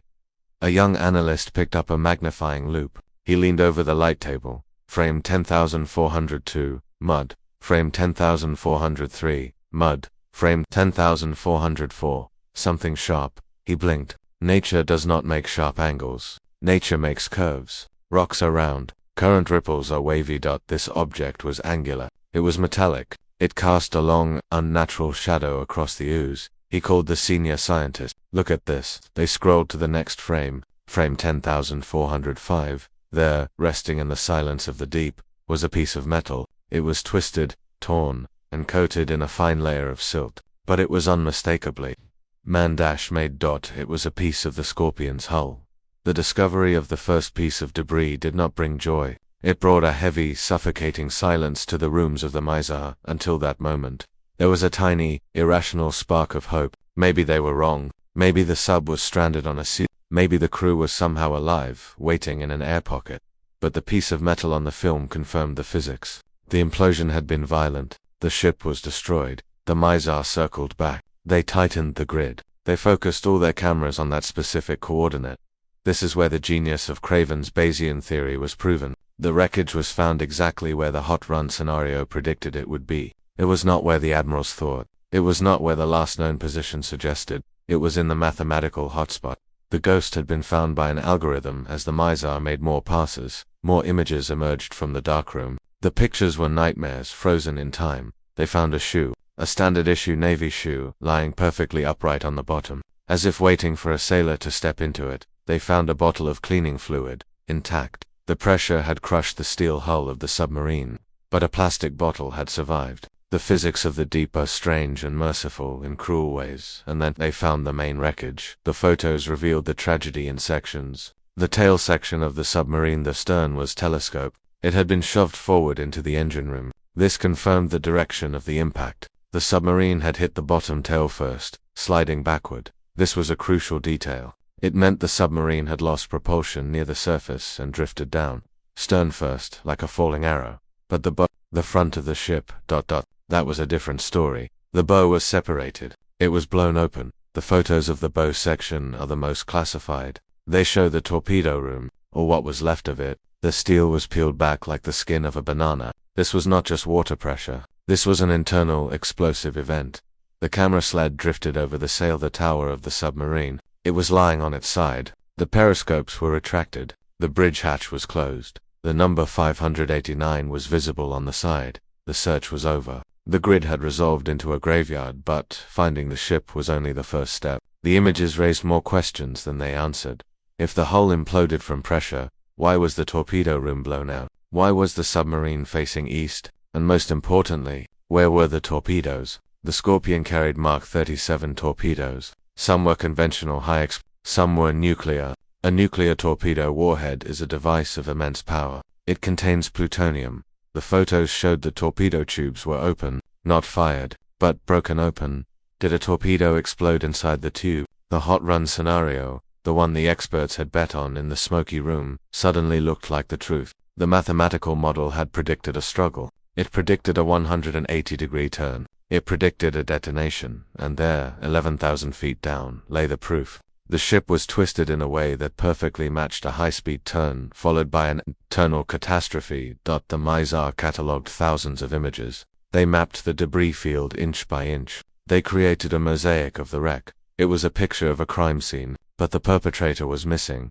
Was the perpetrator a faulty battery, a bad torpedo, or was it the Soviet submarine that the SOSUS network had heard lurking nearby? The camera sled captured one final image that haunts the archive. It was an image of the escape hatch. It was secured, locked from the inside. This detail is small, but it carries the weight of 99 souls. It means that to the very end, the hull was sealed. They were doing their duty. They were trying to save the ship. No one tried to bail out. They stayed at their posts until the ocean took them. The Mizar reeled in the sled for the final time. The coordinates were logged. The location of the Scorpion was now a known point on the map. Sector 44 Bravo was no longer a theory. It was a tomb. The ship turned north, heading back to port. The crew of the Mizar carried with them the film canisters that would solve the mystery, or so they thought. But as the Mizar sailed away, leaving the Scorpion alone in the dark once more, the real cover-up was just beginning. The photos showed too much. They showed evidence that contradicted the Navy's public statement. The photos showed that the Scorpion hadn't just malfunctioned. She had been violently dismantled.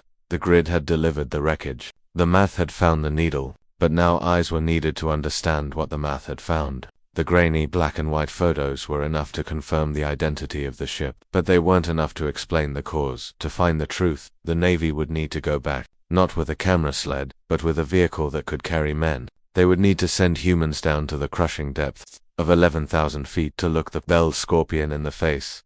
We closed the file on the search grid, but we opened the next drawer immediately. The mission to dive on the wreck. The mission of the Bathurst Cave Trieste. What did the divers see through the thick plexiglass viewports that the camera sled missed? And why were their reports immediately redacted? There is a difference between knowing a ship is dead and looking it in the face. The mathematical grid we discussed in the previous file had done its job. It had proven the location, but math is abstract. It is clean. It exists on paper in warm rooms in Washington. The reality of the ocean floor is not clean. It is a place of absolute violence frozen in time. In 1969, the United States Navy initiated a covert operation to send humans down to the grave of the USS Scorpion. They used a vehicle that looked like a spaceship designed by a madman Bathyscaphe Trieste II. It was not a submarine. It was a steel sphere, barely 6 feet across, hanging beneath a massive tank of aviation gasoline. 3 men climbed into that sphere. They sealed the heavy hatch, and they dropped like a stone into the abyss. What they saw through the thick plexiglass viewport changed the official story forever. They did not just see a shipwreck. They saw a hole that had been manipulated by forces so powerful they defy imagination. They saw evidence that was immediately classified. The photos they took were stamped never open, yet we begin the descent tonight. Shift your perception now. The surface world is gone. The wind, the waves, the sunlight, they are memories. You are enclosed in a sphere of high-strength steel. The walls are inches thick. The air inside is cold and smells of recycled oxygen and lithium hydroxide scrubbers. It is a chemical smell, distinct and metallic. You are falling. The descent to 11,000 feet takes hours. It is a slow, silent elevator ride into the basement of the world. As you drop, the color of the water outside the viewport changes. First, it is the bright, chaotic blue of the surface. Then, it deepens to a twilight indigo. Then, a bruised purple. And finally, at 1,000 feet, the light vanishes entirely. For the next 2 hours, you are falling through absolute blackness. The only light comes from the bioluminescent sparks of deep-sea creatures hitting the glass-teeny flashes of green and blue. Like stars rushing past the window of a spaceship, the temperature inside the sphere drops. The ocean outside is near freezing, and the steel walls radiate that cold into the cabin. The pilots put on wool sweaters. They rub their hands together. They watch the depth gauge. 5,000 feet. The pressure is now over 1 ton per square inch. 8,000 feet. The hull of the Trieste groans. It is shrinking. The pressure is squeezing the sphere, making it millimeters smaller. You can hear the metal adjusting. It is a sharp crack that echoes in the silence. 10,000 feet. You are approaching the midnight zone. This is the environment of the Scorpion. This is where she rests. To understand the courage of the men who went down there, you must understand the vehicle. The Trieste II was not a nimble machine. It was essentially an underwater hot air balloon. Instead of hot air, it used gasoline. Gasoline is lighter than water and does not compress. So, a massive float filled with gas held the heavy steel sphere up. To go down, they released iron-shot magnetic pellets that fell away, making them heavier. To go up, they dropped more iron-shot, making them lighter. It was primitive. It was dangerous. If the glass viewport failed, the water would enter faster than the speed of sound. The occupants would not drown. They would be vaporized by the pressure. But they went anyway, because the Navy needed to know. On this specific dive, the mission was visual confirmation. The camera sleds from the Mizar had provided grainy top-down photos, but a photograph cannot tell you about texture. It cannot tell you about the three-dimensional twisting of metal. As the depth gauge ticked past 11,000 feet, the pilots engaged the vertical thrusters. They slowed their descent. Ballast away, the pilot whispered. A stream of iron pellets fell into the dark. The Trieste hovered. They turned on the external lights. Imagine the sensation. For millions of years, this patch of the Atlantic floor had been in total darkness. Suddenly, 50,000 watts of quartz iodine light blasted into the void. The light revealed a moonscape. The bottom was not sand. It was a thick, gray silt. It looked like soft clay. It was undisturbed. No currents moved here. A footprint made here would last for 10,000 years. The pilot nudged the throttle. The propellers whirred. The Trieste began to creep forward. Hunting, they were following the debris trail. The first contact was not the submarine itself. It was the confetti. When a ship implodes, the lighter materials are ejected first. They drift down slowly, like leaves falling from a tree. The Trieste moved over a field of paper, technical manuals, charts, a jacket. These items were preserved by the pressure. At this depth, there is very little oxygen and very few bacteria to eat away at organic material. A piece of paper can sit on the ocean floor for a century and still be readable. The pilots peered through the glass. They saw a clipboard lying in the mud. It was a ghost of the administrative work that was happening on board moments before the end. Then, the debris got heavier. They saw twisted pipes. They saw pieces of acoustic tiling. They saw the jagged, sharp edges of high-tensile steel that had been ripped apart like aluminum foil. And then, looming out of the darkness, came the shadow. It was the hull. The pilots of the Trieste were seasoned submarine. They knew what a skipjack-class submarine looked like. It was supposed to be a sleek, hydrodynamic cylinder, a perfect teardrop shape. What they saw in the lights was not a cylinder. It was a wreck that had been subjected to forces beyond comprehension. The Trieste drifted over the stern section first. This was the engine room. It was the strongest part of the ship. The pilots keyed the microphone to the surface ship, miles above. Their voices traveled via underwater telephone, a sonar voice that sounded distant and ghostly. Visual contact, they reported. The stern is ... telescoped. This word telescoped is crucial to the forensic analysis. Imagine a collapsible camping cup. When you push it down, the rings slide inside each other. The pressure of the ocean had shoved the tail of the Scorpion forward with such violence that it had slid inside the main body of the engine room. The steel ribs of the hull had buckled and folded. This confirmed the speed of the event. It wasn't a slow leak. It was instantaneous. The ocean had hammered the ship with the force of a freight train. The Trieste hovered there, floating above the grave. The pilots took photos. They sketched what they saw. They noted the lack of marine life. There were no fish here, just the occasional white crab, crawling slowly over the wreckage, indifferent to the tragedy.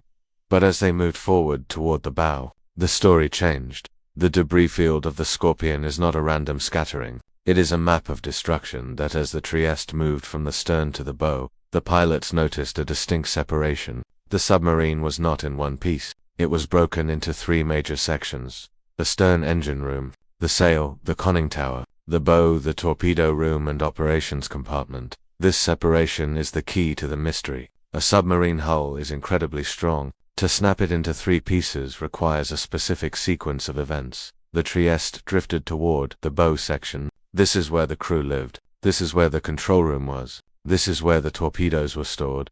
The lights of the bathyscaphe swept over the mud. And then, the pilots saw it. The bow was devastated. Unlike the stern, which was crushed inward, the bow looked as if it had been blown outward and then crushed. The plating was peeled back. The torpedo tubes, the eyes of the submarine, were visible. The pilots maneuvered closer. This was dangerous. The Trieste could easily get snagged on a piece of jagged metal. If they got stuck down here, there was no rescue. They would simply run out of air.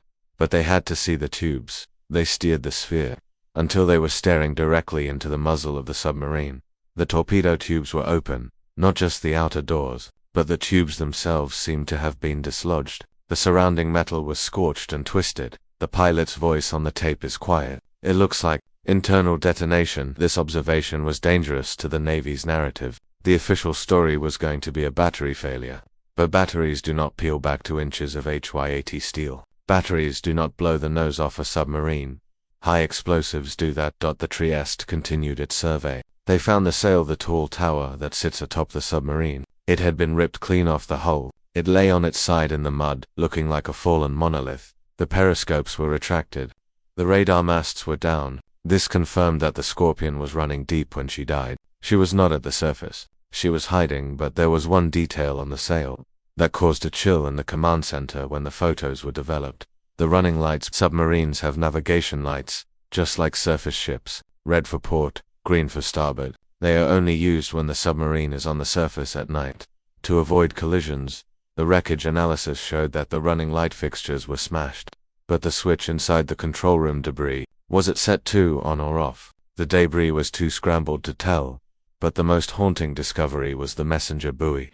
Every submarine carries an emergency buoy. It is a small floating device attached to a long cable. In an emergency, the crew can release it. It floats to the surface and emits a radio distress signal. It is the help me button. The Trieste found the messenger buoy still locked in its cradle on the hull. They never had a chance to release it. Think about that time frame. From the moment of the first trouble to the moment of death. They didn't even have the 10 seconds required to pull the lever for the buoy. This reinforces the speed of the catastrophe. Whatever happened faster than human reaction time. The Trieste pilots spent hours on the bottom. The atmosphere inside the sphere grew heavier. The carbon dioxide levels rose. The cold seeped into their bones. They were intruders in a cemetery. Every piece of metal they saw represented a station where a man had been standing. The sonar room, where the sound of the explosion would have been heard first. The mess hall, where men might have been drinking coffee. The bunk room, where men might have been sleeping. All of it was now just scrap metal, compressed into a heap on the ocean floor. But the Trieste was not just there to look. They were there to measure. They used the robotic arm of the bathyscaphe, a clumsy, mechanical claw. They reached out and touched the submarine. Imagine the sound. The metallic clink of the robotic arm hitting the dead hull. It would vibrate through the water, a sound of contact after months of silence. They tried to recover pieces. They wanted metal samples. They wanted a test for radiation. The radiation question was huge. The Scorpion was a nuclear-powered ship. She had a S5W reactor, massive kettle of radioactive fuel. If that reactor had cracked, the area would be a glowing hot zone of contamination. The Trieste carried Geiger counters. They moved the sensors near the engine room wreckage. The needle barely moved. The reactor compartment was intact. The engineers who designed the ship had done their job. Even in the violence of a crush-depth implosion, the thick steel vessel of the reactor held. It had not leaked. The nuclear fire was contained within a tomb of steel, buried in the mud.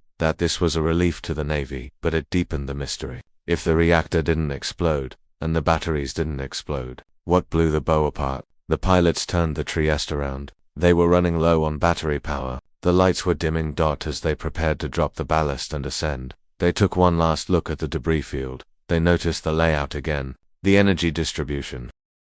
When a car crashes, the debris flies in the direction of momentum. The Scorpion's debris was scattered in a long trail to the east. This confirmed Dr. Craven's math. The sub was moving east. But the heavy pieces, the transmission, the propeller shaft were found upstream of the light pieces. This is a phenomenon of underwater ballistics. Heavy things sink fast. Light things drift. The distance between the heavy engine room and the light paper debris allowed the scientists to calculate exactly how far off the bottom the sub was when she died. The calculation was grim. She was not at the surface. She was not at the bottom. She was at crush depth, roughly 1,500 to 2,000 feet. She had fallen past her limit. The Trieste dropped its ballast. The iron shot rained down into the mud, creating a cloud of silt that obscured the wreck. The sphere began to rise, slowly at first, then faster. The darkness swallowed the Scorpion again. The pilots sat in silence as they ascended. They had seen the truth. They had seen the open torpedo tubes. They had seen the violence. But when they returned to the surface, when the hatch was popped open and the fresh Atlantic air rushed in, they were met with men in suits. Intelligence officers. The photos were confiscated. The mission logs were classified. The crew was told not to speak to the press. Why? If it was an accident, why hide the photos of the torpedo room? Because the photos showed something that looked too much like a weapon failure. Or worse, a weapon impact. The Trieste dives provided the first hard evidence. But evidence is not an answer, it is just more data. The debris field file in the archive is thick. It contains sketches of twisted metal that look like abstract art. It contains radiation logs. It contains the personal notes of the pilots. One note stands out. A pilot described the feeling of the wreck site. He called it restless. Usually, shipwrecks settle. They become reef. Fish move in. They become part of the ocean. But the Scorpion looked fresh. Even months later, the metal was bright where it had been torn. The mud had not yet covered the scars. It was a wound in the ocean floor. The layout of the debris tells a story of a struggle. If the sub had simply lost power and sank, it would have imploded, but the pieces would be in a tight pile. The fact that the pieces were strung out over a mile suggests high speed. The hot run theory suggests the captain turned the ship 180 degrees to activate the safety latch on a torpedo. The centrifugal force of that turn would be massive. The Trieste found the rudder. It was detached, lying in the mud, but the angle of the diving planes suggested they were set for a steep ascent. They were trying to climb. They were trying to get to the surface. This contradicts the battery fire theory. In a battery fire, the standard procedure is to surface. Yes, but you wouldn't be moving at 30 knots. You would be moving slowly, preserving oxygen. The high speed and the desperate climb paint a picture of panic, a race against a clock that had only seconds left. And then there is the messenger buoy paradox again. If they were fighting a fire for minutes, as some Navy reports suggest, someone would have pulled the buoy. The fact that it was still locked means the event was instantaneous, so we have a contradiction. The debris field shows high speed, a long event, but the buoy shows zero reaction time, a short event. How can both be true? Unless the crew was incapacitated before the ship died. This leads us to the darker theories. The theories of gas, the theories of a weapon malfunction that didn't just explode, but poisoned the air, that the Trieste could not test the air inside the hull. That air was gone, replaced by seawater. The ghosts of the atmosphere were lost, but the debris field left one final clue. The Trieste found a section of the hull that appeared to have microfractures consistent with acoustic shock. Not the shock of water pressure. The shock of a nearby explosion. Was it a Soviet torpedo? The Soviet Echo II class submarine we mentioned in the first file carried heavy torpedoes. If one of those had detonated near the Scorpion, not a direct hit, but close enough, it would have sent a shockwave through the water that would have stunned the crew and damaged the controls. The Scorpion would have lost depth control. She would have begun to slide backward, falling into the deep. The crew, dazed, fighting gravity, would have tried to blow the ballast tanks. The Trieste checked the ballast tanks. The valves were open. They did try to blow the tanks. They tried to stop the fall.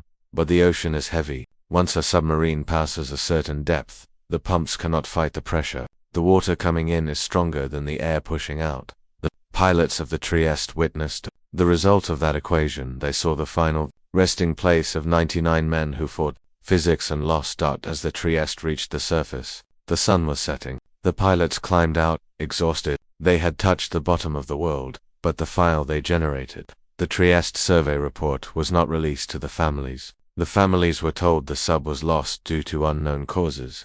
The photos of the blown-out bow were locked in a safe in the Pentagon. They remained there for decades. Why did they hide the debris field? What was in that torpedo room that the government didn't want the world to see? Was it a Soviet warhead fragment, or was it the remnants of our own defective weapon? The Trieste gave us the visual. It showed us the what. It showed us the body of the victim, but it could not explain the how. To understand how a 3,000-ton steel cylinder can be crushed into a piece of scrap metal the size of a car, we must leave the ocean floor and enter the physics lab. We must understand the terrifying mechanics of hydrostatic collapse. The next file contains the math of the implosion. It explains why the crew didn't feel a thing, and it explains the implosion paradox, why the acoustic signature showed 2 explosions, while the Trieste only found 1 wreck. We turn the page to the physics of instant death. There is a number in the classified engineering manuals of the US Navy that every submariner knows, but never speaks aloud. It is called collapse depth. It is the mathematical line in the water where physics stops being a theory and becomes an executioner. For the USS Scorpion, that line was calculated at 2,000 feet. Below this depth, the ocean does not just crush, it annihilates. But the file on the Scorpion contains a paradox that defies the laws of simple mechanics. The acoustic data we analyzed earlier, the tapes from the SOSOS network, showed not one event, but a series of high-energy pulses. If a submarine simply sinks and implodes, it creates a single, clean bubble pulse, a predictable, lonely boom in the dark. The Scorpion tape is different. It is messy. It is jagged. It shows a sequence of destruction that lasts for over 3 minutes. This anomaly is the implosion paradox. It suggests that the hull didn't just fail. It was torn apart by something else before the ocean finished the job. The file containing the spectral analysis of this sound was stamped, never open. Yet we begin the calculation tonight. Let us step away from the emotional weight of the lost men for a moment and enter the cold, sterile world of the physics laboratory. Imagine a testing tank, high-pressure steel walls, thick glass windows. Inside, the water is pressurized to simulate the bottom of the Atlantic. We are here to understand what happens to a steel cylinder when the weight of the world is placed upon it. The concept of implosion is often misunderstood. We see it in movies as a slow leak, water spraying in, bolts popping, but that is Hollywood. That is not reality. In reality, at 2,000 feet, the water pressure is nearly 900 pounds per square inch. When a hull gives way at that depth, the water enters at a velocity that exceeds the speed of sound. It moves faster than the nerve impulses in the human body. This is a merciful fact. It means the crew of the Scorpion did not drown. They did not suffer. They were gone before their brains could register the flash of light. The air inside the submarine was compressed from a volume of several thousand cubic feet to the size of a small room in less than 40 milliseconds. That this creates heat. The compression of air is so rapid and so violent that it functions like a diesel piston. For a split second, the interior of the submarine became as hot as the surface of the sun. The water, the steel, and the organic matter were incinerated instantly. This is the standard model of a deep-water implosion. It is brutal, but it is simple. But the Scorpion was not simple. When the acousticians at the Naval Research Laboratory looked at the frequency spectrograms of the event, they saw something that didn't fit the standard model. They saw the precursor on the tape. About 22 seconds before the main collapse event, there is a distinct high-frequency sound. Think about that timeline. 22 seconds. If the submarine had just lost power and drifted down, there would be silence until the crush depth was reached. Then, one big bang. But a sound 22 seconds before the end implies an event that triggered the end. What makes a high-frequency sound underwater? Asterisk metal, striking metal. Yes, a torpedo tube door slamming shut. Maybe an explosion. Most definitely. The implosion paradox centers on this question. Did the hole fail because it got too deep, or did it get too deep because something blew a hole in it? The wreckage we explored with the Trieste in the previous file supports the second theory. Remember the bow section? The way the torpedo room was peeled open like a flower. Asterisk, hydrostatic pressure pushes in, it crushes, it telescopes, but an explosion pushes out. The damage to the Scorpion's bow shows evidence of both. It shows the outward scar of an internal detonation, followed by the inward crush of the ocean. This sequence of events changes the entire narrative. It means the Scorpion was not a passive victim of a mechanical failure. It was an active participant in a catastrophe. Let us look at the bubble pulse phenomenon in detail. This is where the archive gets technical, but also fascinatingly eerie. When a large object implodes underwater, the air bubble inside collapses until it is incredibly small and hot. Then, it bounces back. It expands again, then collapses again. This creates a rhythmic thump-thump on the acoustic tape. It is the heartbeat of the death event. The Scorpion tape has a bubble pulse frequency of 4.46 Hz. This number is specific. It corresponds to a specific volume of air at a specific depth. When the mathematicians ran the equation backwards, they found that the energy release matched the volume of the Scorpion's pressure hole. But it also contained extra energy. Where did the extra energy come from? The official Navy report dismisses this. They call it acoustic reflections or echoes bouncing off the sea floor. But independent experts, including scientists who worked on the SOS-US program, disagree. They argue that the extra energy came from a warhead. Specifically, a Mark 37 torpedo warhead. The Mark 37 carries 330 pounds of HBX-3 explosive. If one of these detonated inside the torpedo room, it would add a massive spike of energy to the acoustic record. And if you overlay the sound of a Mark 37 test explosion onto the Scorpion tape, the frequencies align terrifyingly well. This is the paradox. The Navy says accident, acoustics say detonation, and the silence between the two is where the conspiracy lives. Let us reconstruct the final minutes based on this paradox. Theory. We are back in the control room of the Scorpion.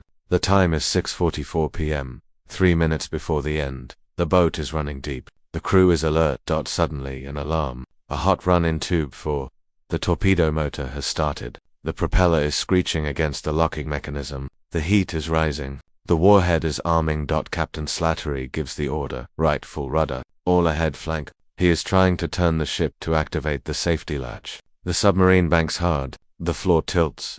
Coffee cups slide off tables. Men grab onto railings. The turn is violent. The acoustic sensors pick up the flow noise of the water rushing over the hull at high speed, but the turn fails to stop the weapon. At 6:47 p.m., the warhead detonates.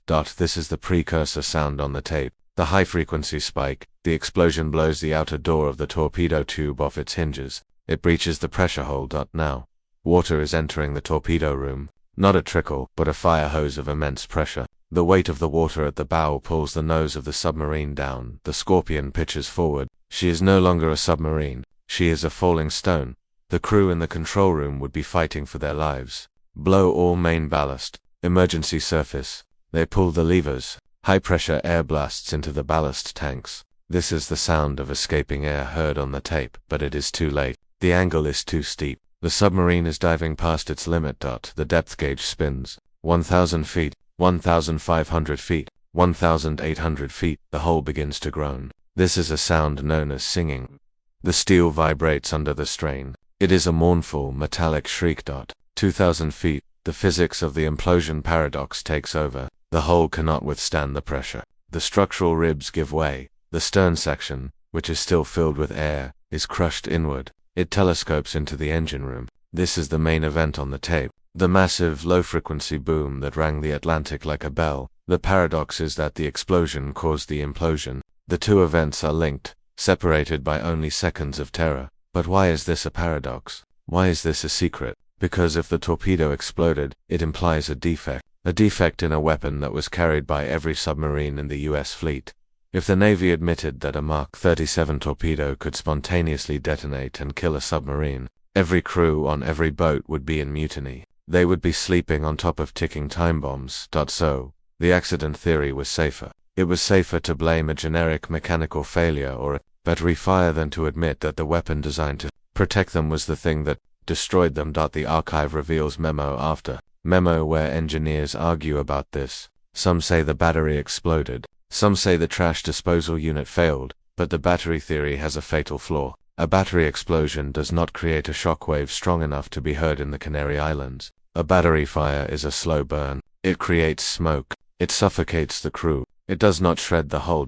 Only high explosives can do that. There is another layer to the paradox. The reverberation when a sound occurs in the ocean, it bounces. It bounces off the surface, off the bottom, off the thermal layers.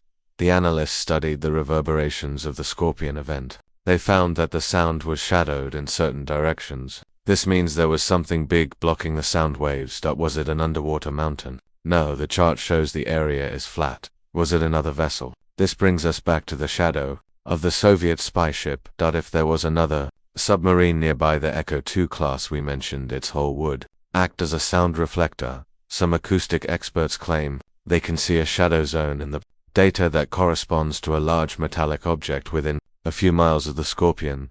Was the Soviet sub watching? Did they hear the explosion? Did they listen to the whole collapse? And if they did they record it? Somewhere in a dusty archive in Moscow does a tape exist that has the other half of the conversation. A tape that records the sound of the Scorpion from close range. The US Navy has never released the full, unedited acoustic data. The tapes that were released to the public in the 1990s were sanitized. They were filtered. The frequencies that would identify specific classified machinery were removed, but the double pulse remains. You cannot edit out the physics of death. Let us go deeper into the aftermath of the implosion. After the violent collapse, the debris began to fall. We talked about the debris field in the previous file, but let's look at the physics of that fall. The hydrodynamic paper trail.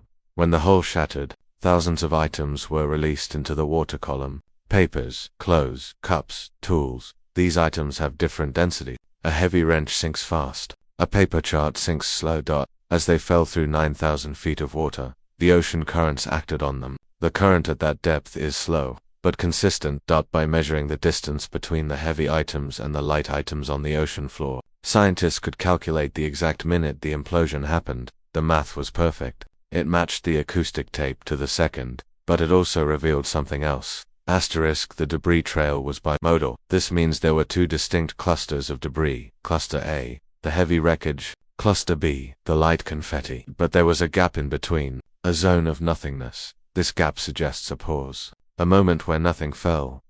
One theory is that the submarine did not die all at once. The implosion paradox suggests that the bow section where the explosion happened flooded first and broke away. It sank immediately. The stern section, containing the engine room and the crew's mess, might have survived for a few seconds longer. It might have spiraled down, fighting for buoyancy, before it finally collapsed. This image is horrific. It implies that for the men in the stern, the world had ended at the front of the boat, but they were still alive, falling into the dark, waiting for the pressure to catch up. This separation of events explains the messy acoustic tape. The first spike was the bow blowing off. The second spike was the stern collapsing. The official report glosses over this. It treats the submarine as a single unit, but the debris field proves it was not. And what about the nuclear reactor? The S5W reactor is a heavy, dense cylinder of steel and lead. It is the heart of the ship. In the debris field, the reactor compartment was found sitting relatively upright. It was almost intact. This is a testament to the engineering. The reactor vessel is designed to survive a direct hit. It is the strongest thing humans make, but its survival creates a radiological paradox. The Navy monitors the site for radiation every few years. They lower sensors. They take samples of the mud and the water. The reports are always the same, no significant leakage. But how can a reactor fall 11,000 feet, slam into the bottom, and not leak? Unless it didn't fall alone. Some researchers believe the reactor section acted as an anchor. When the hull disintegrated, the heavy reactor dragged the remains of the center section down quickly, stabilizing the fall. It acted like the weight on a plumb line. This means the reactor compartment might still contain ... everything. It is a sealed tomb within a sealed tomb. The implosion paradox forces us to confront the limits of what we can know. We have the sound, we have the wreckage, we have the physics, but we do not have the why. Why did the torpedo detonate? Was it a random spark, a short circuit, or was it something more sinister? There is a classified memo from 1966, 2 years before the disaster. It discusses a problem with the Mark 37 torpedo batteries. It warns that under certain conditions, specifically vibration from a high-speed turn, the battery diaphragm could rupture. If the diaphragm ruptures, the electrolyte mixes violently. It creates gas, it creates heat, it creates an explosion. The Navy knew about this defect. They had a fix for it, a small plastic safety ring. Did the Scorpion's torpedoes have that ring installed? The maintenance logs are incomplete. The refit was rushed. The boat was Scorpion. It is possible that 99 men died because a 50-cent plastic ring was missing from a weapon.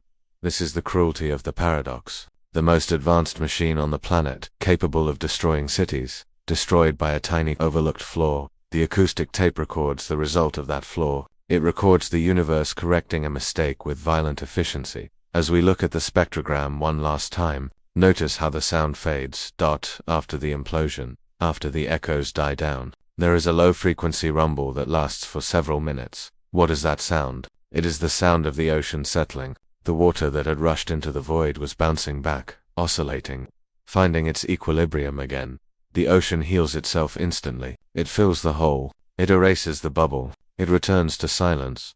For the ocean, the death of the Scorpion was a hiccup, a momentary disturbance in millions of years of pressure, but for the archive, it is a permanent scar.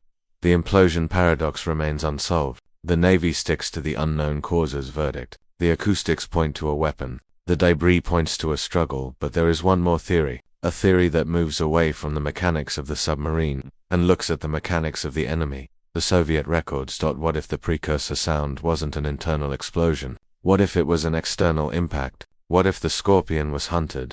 The physics of the implosion tell us how the ship died, but they don't tell us who pulled the trigger. Was it a faulty battery, or was it a game of cat and mouse that went terribly wrong? To find the answer, we must leave the American archive and look across the Iron Curtain. We must open the files of the Soviet Navy.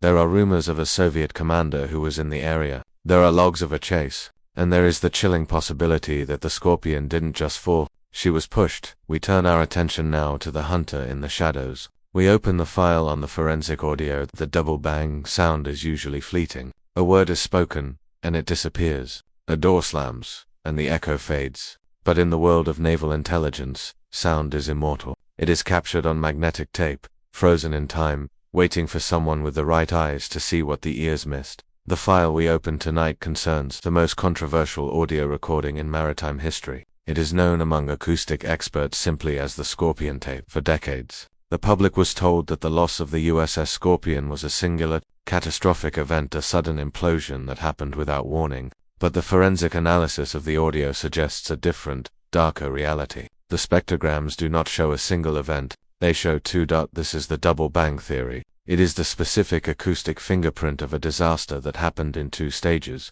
a trigger and a consequence, a murder and a burial. The data reveals a timeline of agony that lasted exactly 26 minutes from the first spark to the final silence. The file was stamped never open, yet we begin the analysis tonight. Visualize a sound lab. It is underground, shielded from the radio waves of the outside world. The walls are covered in acoustic foam, absorbing all echoes. The air is cool and smells of ozone and heated copper. In the center of the room, a large paper drum is rotating slowly. A stylus, fed by a stream of black ink, is hovering over the paper. It is waiting to draw the picture of a sound. This is how they listened to the ocean in 1968. They didn't just hear it, they watched it. The tape we are about to play is a copy of the original hydrophone recording from the Canary Islands station. The tape hisses with the background noise of the Atlantic, the noise floor. It is a white noise, like steady rain. But hidden in that rain is a pattern. We are going to slow down time. We are going to stretch the seconds until they reveal their secrets. That to understand the double bang, we must first become students of hydroacoustics. Water is a perfect conductor of sound. It is 800 times denser than air. In the air, The sound of an explosion dissipates over a few miles. In the deep sound channel of the ocean, the sound of an explosion can travel around the entire planet. When the Scorpion died, the sound waves didn't just go to the Canary Islands. They traveled across the Atlantic, bounced off the continental shelf of South America, refracted through the freezing waters of the Antarctic, and were picked up by sensors in the Indian Ocean. The entire world heard it, but only a few men understood what they were hearing. One of those men was Gordon Hamilton. He was the father of hydroacoustics for the Navy. When he looked at the paper trace of the Scorpion event, he noticed an anomaly that the initial reports had missed: a standard implosion, the crushing of a hull by water pressures, a low-frequency event. It is a massive thud. It is a bass note. But the Scorpion tape begins with something else. At 18 hours 42 minutes and 34 seconds Zulu time, the pen on the paper drum jumped, but it didn't draw a bass note. It drew a transient, a sharp, jagged spike of high-frequency energy. This is the first bang. In forensic terms, a high-frequency spike indicates a high-velocity event, metal shattering, an explosive chemical reaction, a warhead detonating. This first bang was not the death of the submarine, it was the wound. The analysis shows that this sound contained a specific frequency, 150 Hz. Why is 150 Hz important? Because in the library of naval sounds, 150 Hz is not the sound of a hull crushing. It is the sound of a structural failure caused by a shockwave. The Doppler bang theory proposes that this first sound was an internal explosion. It was the event that crippled the crew. It was the moment the control room filled with smoke, or shrapnel, or water. And then, the silence. This is the most haunting part of the forensic record. Between the first bang and the second bang, there is a gap, 91 seconds, 1 minute and 31 seconds. In the world of a sinking submarine, 91 seconds is a lifetime. It is enough time to shout orders. It is enough time to pull emergency levers. It is enough time to realize that the levers aren't working. The tape records this silence, but it isn't truly silent. If you amplify the background noise during this gap, you see faint, erratic vibrations. These are the struggle sounds. The submarine was out of control. The acoustic experts believe these faint vibrations are the sounds of the control surfaces, the diving planes and the rudder fluttering wildly as the ship picked up speed.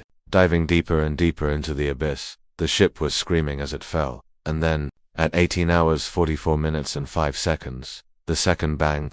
This is the sound that shook the ocean floor. The energy release was equivalent to 20,000 pounds of TNT. This was the collapse. The hull, weakened by the first explosion and dragged below its crush depth, finally gave up. The atmosphere inside the pressure hold turned into a diesel engine, igniting and imploding simultaneously. This second bang is what the Navy called the accident. They focused on this sound because it was the end. It was the convenient finality. But the first bang, the remained. The ghost in the machine. Why did the Navy analysts ignore the first spike? Perhaps because acknowledging it would require them to identify what caused it, and the acoustic signature of that first spike looks suspiciously like a Mark 37 torpedo warhead. Let us go deeper into the analysis. We are looking at the spectrogram. A spectrogram is a visual way of looking at sound. Time is on the bottom axis. Frequency pitch is on the vertical axis. Intensity, loudness is color. On the Scorpion spectrogram, the first bang is bright white. It is hot, but it is short. It lasts only a fraction of a second. The second bang, 91 seconds later, is a dark, heavy smudge that rings for seconds, asterisk. But there is a third element on the tape that proves the double bang was not a natural phenomenon. The bubble pulse. We touched on this briefly before, but the forensic detail here is critical. When an explosion happens underwater, it creates a bubble of hot gas. The pressure of the ocean crushes the bubble. The bubble fights back and expands. It crushes again. It expands again. This oscillation creates a rhythmic frequency, like a drum beat. The rate of this beat depends entirely on the depth and the size of the explosion. Forensic audio. Experts measured the bubble pulse of the Scorpion event. The frequency was 4.46 cycles per second. When they plugged this number into the physics equation, it told them two things. The depth of the event was 2,000 feet. The energy yield was exactly equal to the volume of the Scorpion's hull plus the explosive yield of a torpedo. The math doesn't lie. The audio is a mathematical proof of a weapon detonation. But there is more. The audio reveals the orientation of the ship. Sound waves are directional. By analyzing the Doppler shift of the recording, experts can tell if the sound source was moving. The Doppler shift is the effect you hear. When a train passes you, the pitch drops as it goes away. The acoustic Analysis of the struggle sounds that night. Gap shows a significant Doppler shift. The Scorpion was moving away from the listening station, but more importantly, the rate of the shift indicates she was accelerating. She wasn't drifting, she was driving. This supports the hot run theory that the captain had ordered full speed to try and save the ship. The engines were screaming at maximum revolutions even as the ship fell into the dark. Imagine the sound of that. The propellers churning the water, fighting gravity, fighting the ocean, all the way down to the crush depth. The audio also picked up structural groans. Before the final collapse, the tape records a series of metallic screeches. These are the sounds of the internal bulkheads, the walls inside the submarine buck. Under the pressure, it sounds like a bridge breaking apart in a storm. These sounds tell us that the ship was being crushed slowly at first, before the catastrophic failure. The hull was compressing. The diameter of the ship was shrinking by inches. For the men inside, the air pressure would have started to rise before the water came in. Their ears would have popped. The temperature would have spiked. The forensic audio paints a picture of a crew that was conscious and fighting until the very last millisecond. Now, consider the antipodal signal. This is a detail that is often redacted from public reports. The sound of the Scorpion's death was so loud that it traveled to the exact opposite side of the Earth. Sensors in the Indian Ocean picked up the signal, but because sound takes time to travel, they heard it hours later. When analysts compared the signal from the Atlantic to the signal from the Indian Ocean, they found a discrepancy. The signal received in the Indian Ocean was cleaner. It had less reverberation. Why? Because the shape of the ocean floor shielded the Indian Ocean sensors from the first bang. They only heard the second bang. This acoustic shadowing confirms that the first bang happened inside the submarine. The hull of the ship muffled the sound of the initial explosion, preventing it from traveling the full distance around the world. But the second bang, the total destruction of the ship was unmasked. This proves that the trigger event was internal. It wasn't a collision with a mountain. It was something inside the hull that went off. The double bang is not a theory. It is a recording.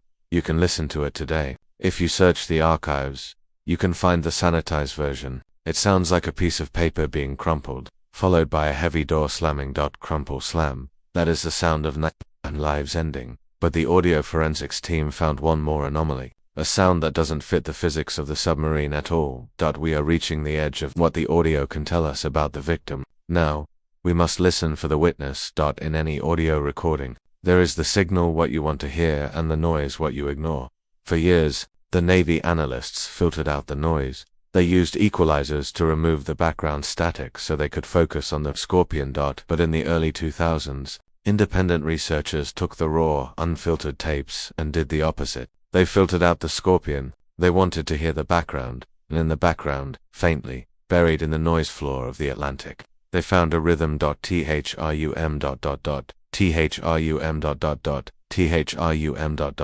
It is a very low frequency beat. It is the acoustic signature of a propeller, but not the Scorpion's propeller. The Scorpion had a single 7-bladed screw. This sound was different. It had a cavitation pattern consistent with dual screws. Dual screws are the signature of Soviet submarines. The Echo II class submarine, which we know was operating in the area, has 2 propellers. The audio analysis suggests that this second sound source was loitering. It was moving slowly, watching, listening. The timing of this background rhythm is chilling. It is present before the explosion. It is present during the 91-second fall. And then, shortly after the final implosion, the rhythm changes. The beat speeds up. The pitch rises. The intruder was leaving. If this acoustic forensic analysis is correct, it changes the double bang from an accident report into a crime scene recording. It suggests that the Scorpion was not alone in the dark. Did the Soviet sub fire? There is no distinct sound of a torpedo launch transient from the intruder on the tape, but torpedoes can be launched quietly. They can be swim-out weapons, which leave the tube under their own power without a compressed air blast. Or, did the Soviet sub simply watch? Imagine being the sonar operator on that Soviet boat. You are sitting in the dark, headphones on. You hear the American submarine nearby. You hear the sudden explosion. You hear the screws accelerate. You hear the groaning of the steel. And then, you hear the massive, earth-shaking collapse. And then, silence. You are the only person on Earth who knows they are dead. You take off your headset. You look at your captain, and you give the order to clear the area. The double bang recording captures not just the death of the Scorpion, but the presence of the shadow. The Navy has never officially acknowledged the presence of this second acoustic signature. They claim it is biological noise or distant shipping, but biological noise does not change course. Distant shipping does not speed up immediately after a nearby explosion. The audio file ends with the fading echoes of the implosion. The reverberations bounce off the undersea mountains of the mid-Atlantic ridge for nearly 10 minutes. That as the sound fades, the ocean returns to its baseline state. The white noise returns, the rain on the roof, but the data remains. The spectrogram is etched in ink. The first bang, the explosion. The second bang, the collapse. And the shadow, the witness. This tape is the only objective truth we have. Eyewitnesses can lie. Memories can fade. Documents can be shredded. But a sound wave is a physical law. It cannot be forged. The double bang proves that the official story of a battery fire, or a simple malfunction, is acoustically impossible. A battery fire does not create a 150 Hz shockwave. A malfunction does not create a 20,000-pound TNT equivalent. Energy burst. Something violent happened at 18 hours 42 minutes and 34 seconds. And whatever it was, it left a fingerprint that the government has been trying to wipe clean for 50 years. But audio is stubborn. It persists. As we close the file on the double bang, we are left with the physical certainty of what happened. An explosion triggered a collapse. But the audio cannot tell us why the Soviet sub was there. It cannot tell us what the orders were. To find that, we have to look away from the machines and look at the people. We have to look at the secret war that was being fought every day beneath the waves. We have established the weapon. We have established the witness. Now, we must establish the motive. The tape stops spinning. The room goes quiet. The double bang is undeniable proof of a violent end. But the presence of that faint, rhythmic thrumming in the background opens a door that Washington wanted to keep shut. The intruder. The shadow in the water. We know a Soviet spy ship was in the sector. We know they were aggressive. But was this a random encounter, or was the Scorpion lured into a trap? We leave the sound lab and open the intelligence briefing. The file is marked with the red star of the Soviet Union. We are hunting the hunter. Next, we uncover the movements of the phantom vessel. In the official accident report of the USS Scorpion, there is a line that states the submarine was operating alone and unaided in the open ocean. This phrase was designed to comfort the public. It suggests that the tragedy was a solitary event, a lonely failure of machinery in an empty sea. But the classified intelligence annex tells a different story. The ocean was not empty. On May 22, 1968, the Atlantic was a chessboard, and the Scorpion was not the only piece in play. Buried in the declassified naval movements of the Soviet Union is a record of a specific task force, a group of vessels that had been tracking the US Navy, shadowing them, and playing a dangerous game of bump and shove beneath the waves. Among these vessels was a Shadow, a Soviet Echo-class nuclear submarine, a hunter-killer designed to destroy American aircraft carriers. It was large, it was loud, and according to the acoustic reconstruction, it was less than 30 miles away when the Scorpion died. The presence of this ship changes everything. It turns an accident into a potential crime scene. The file on this Soviet vessel was stamped never open, yet we begin the investigation tonight. Let us move from the sound lab to the intelligence briefing room. The walls here are covered in maps, marked with red and blue grease pencils. The air is thick with cigarette smoke and the tension of the cold war. We are looking at a sitrep, a situation. Report from May 1968. The Atlantic Ocean in 1968 was not a peaceful highway for commerce. It was a contested zone. The Soviet Navy, under the command of Admiral Sergei Gorshkov, had moved from a coastal defense force to a blue water navy. They were aggressive. They were expanding. They were sending their submarines further from home than ever before. Don't understand the threat. We must visualize the enemy. The Soviet Echo II class submarine was a beast. It was not elegant like the American Skipjack class. It was a missile platform wrapped in steel. It carried 8 massive cruise missiles designed to vaporize cities or fleets. But it had a weakness. It was noisy. American sonar operators called them echoes because they reflected sound so clearly, and because their propulsion systems churned the water with a distinctive, rhythmic thumping that could be heard for miles. The Scorpion knew this sound. In fact, the Scorpion had been sent to find it. The official mission of the Scorpion was to return to Norfolk. But in the world of submarine warfare, official orders are often a cover story.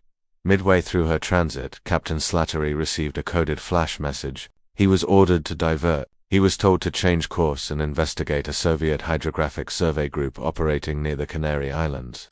Hydrographic survey is a polite euphemism. These were spy ships. The group consisted of a Soviet destroyer, an oil tanker, and a submarine rescue vessel. But lurking beneath this surface fleet was the Echo II. This brings us to the ambush theory. For decades, families of the lost crew have asked a simple question: why was a submarine with a history of mechanical failures, a submarine nicknamed Scorpion, ordered to intercept a hostile Soviet task force? It was a risk, and in the archives of naval strategy, risks are calculated in blood. The Scorpion arrived in the sector on May 21st. We know this because she broke radio silence to report her position. She was hunting. Imagine the atmosphere in the sonar room of the Scorpion. The operators would have been straining to hear the specific frequencies of the Soviet ships. They would be listening for the whine of the destroyer's turbines. They would be listening for the thump of the Echo II, but the Soviets were listening too. The Echo II was equipped with sophisticated sonar, and unlike the Scorpion, which was alone, the Soviet sub had surface support. The destroyer could use its active sonar loud pings that bounce off a submarine's hull to locate the American intruder. There are unverified reports from Soviet naval veterans that speak of a contact in May 1968. They speak of an American submarine that was detected, tracked, and then lost. The interaction between us and Soviet submarines in this era was often violent. It was not a shooting war, but it was a physical one. It was common for submarines to trail each other in the baffles, the blind spot behind the propeller sometimes. The lead submarine would execute a maneuver called a Crazy Ivan. They would suddenly turn 180 degrees to clear their baffles and check for a tail. If a trailing submarine was too close, a collision was inevitable. Did the Scorpion collide with the Echo? The forensic evidence from the Trieste dive showed no paint transfer on the Scorpion's hull. There was no massive dent consistent with a collision, so a direct crash is unlikely. But there are other ways to kill a submarine without touching it. We must consider the acoustic shock theory. If the Soviet destroyer or the Echo II detected the Scorpion, they might have dropped a warning grenade. These are small, explosive charges used to signal a submarine to surface but deep underwater. Shock waves behave unpredictably. If a grenade exploded too close to the Scorpion's hull, the shock wave could have tripped a circuit breaker. It could have jammed a diving plane. It could have startled the helmsman, causing a sudden, violent maneuver. And this leads us back to the hot run. If the Scorpion was engaged in a high-speed game of cat and mouse, the crew would have been at battle stations. The torpedoes would have been fully ready. A sudden, violent turn to evade a Soviet sonar ping could have been the physical force that triggered the defect in the Mark 37 torpedo battery. In this scenario, the Soviets didn't fire a weapon that destroyed the Scorpion, but their presence forced the Scorpion into a maneuver that caused her own weapon to kill her. It is a tragic irony, a death caused by a defensive reflex. The Soviet archives on this incident remain largely closed. However, there is a curious detail in the logbooks of the Soviet fleet that were briefly available in the 1990s. On the days following the Scorpion's disappearance, the Soviet task force in the Atlantic did something unusual. They stopped their exercises. They went silent, and then they slowly moved away from the area. They didn't search. They didn't signal. They simply vanished. This behavior suggests knowledge. If they had heard the underwater explosion, double bang, they knew an American submarine had just died nearby. To remain in the area would be to invite accusation. To be found hovering over the grave of a US warship would look like an act of war. So, they fled.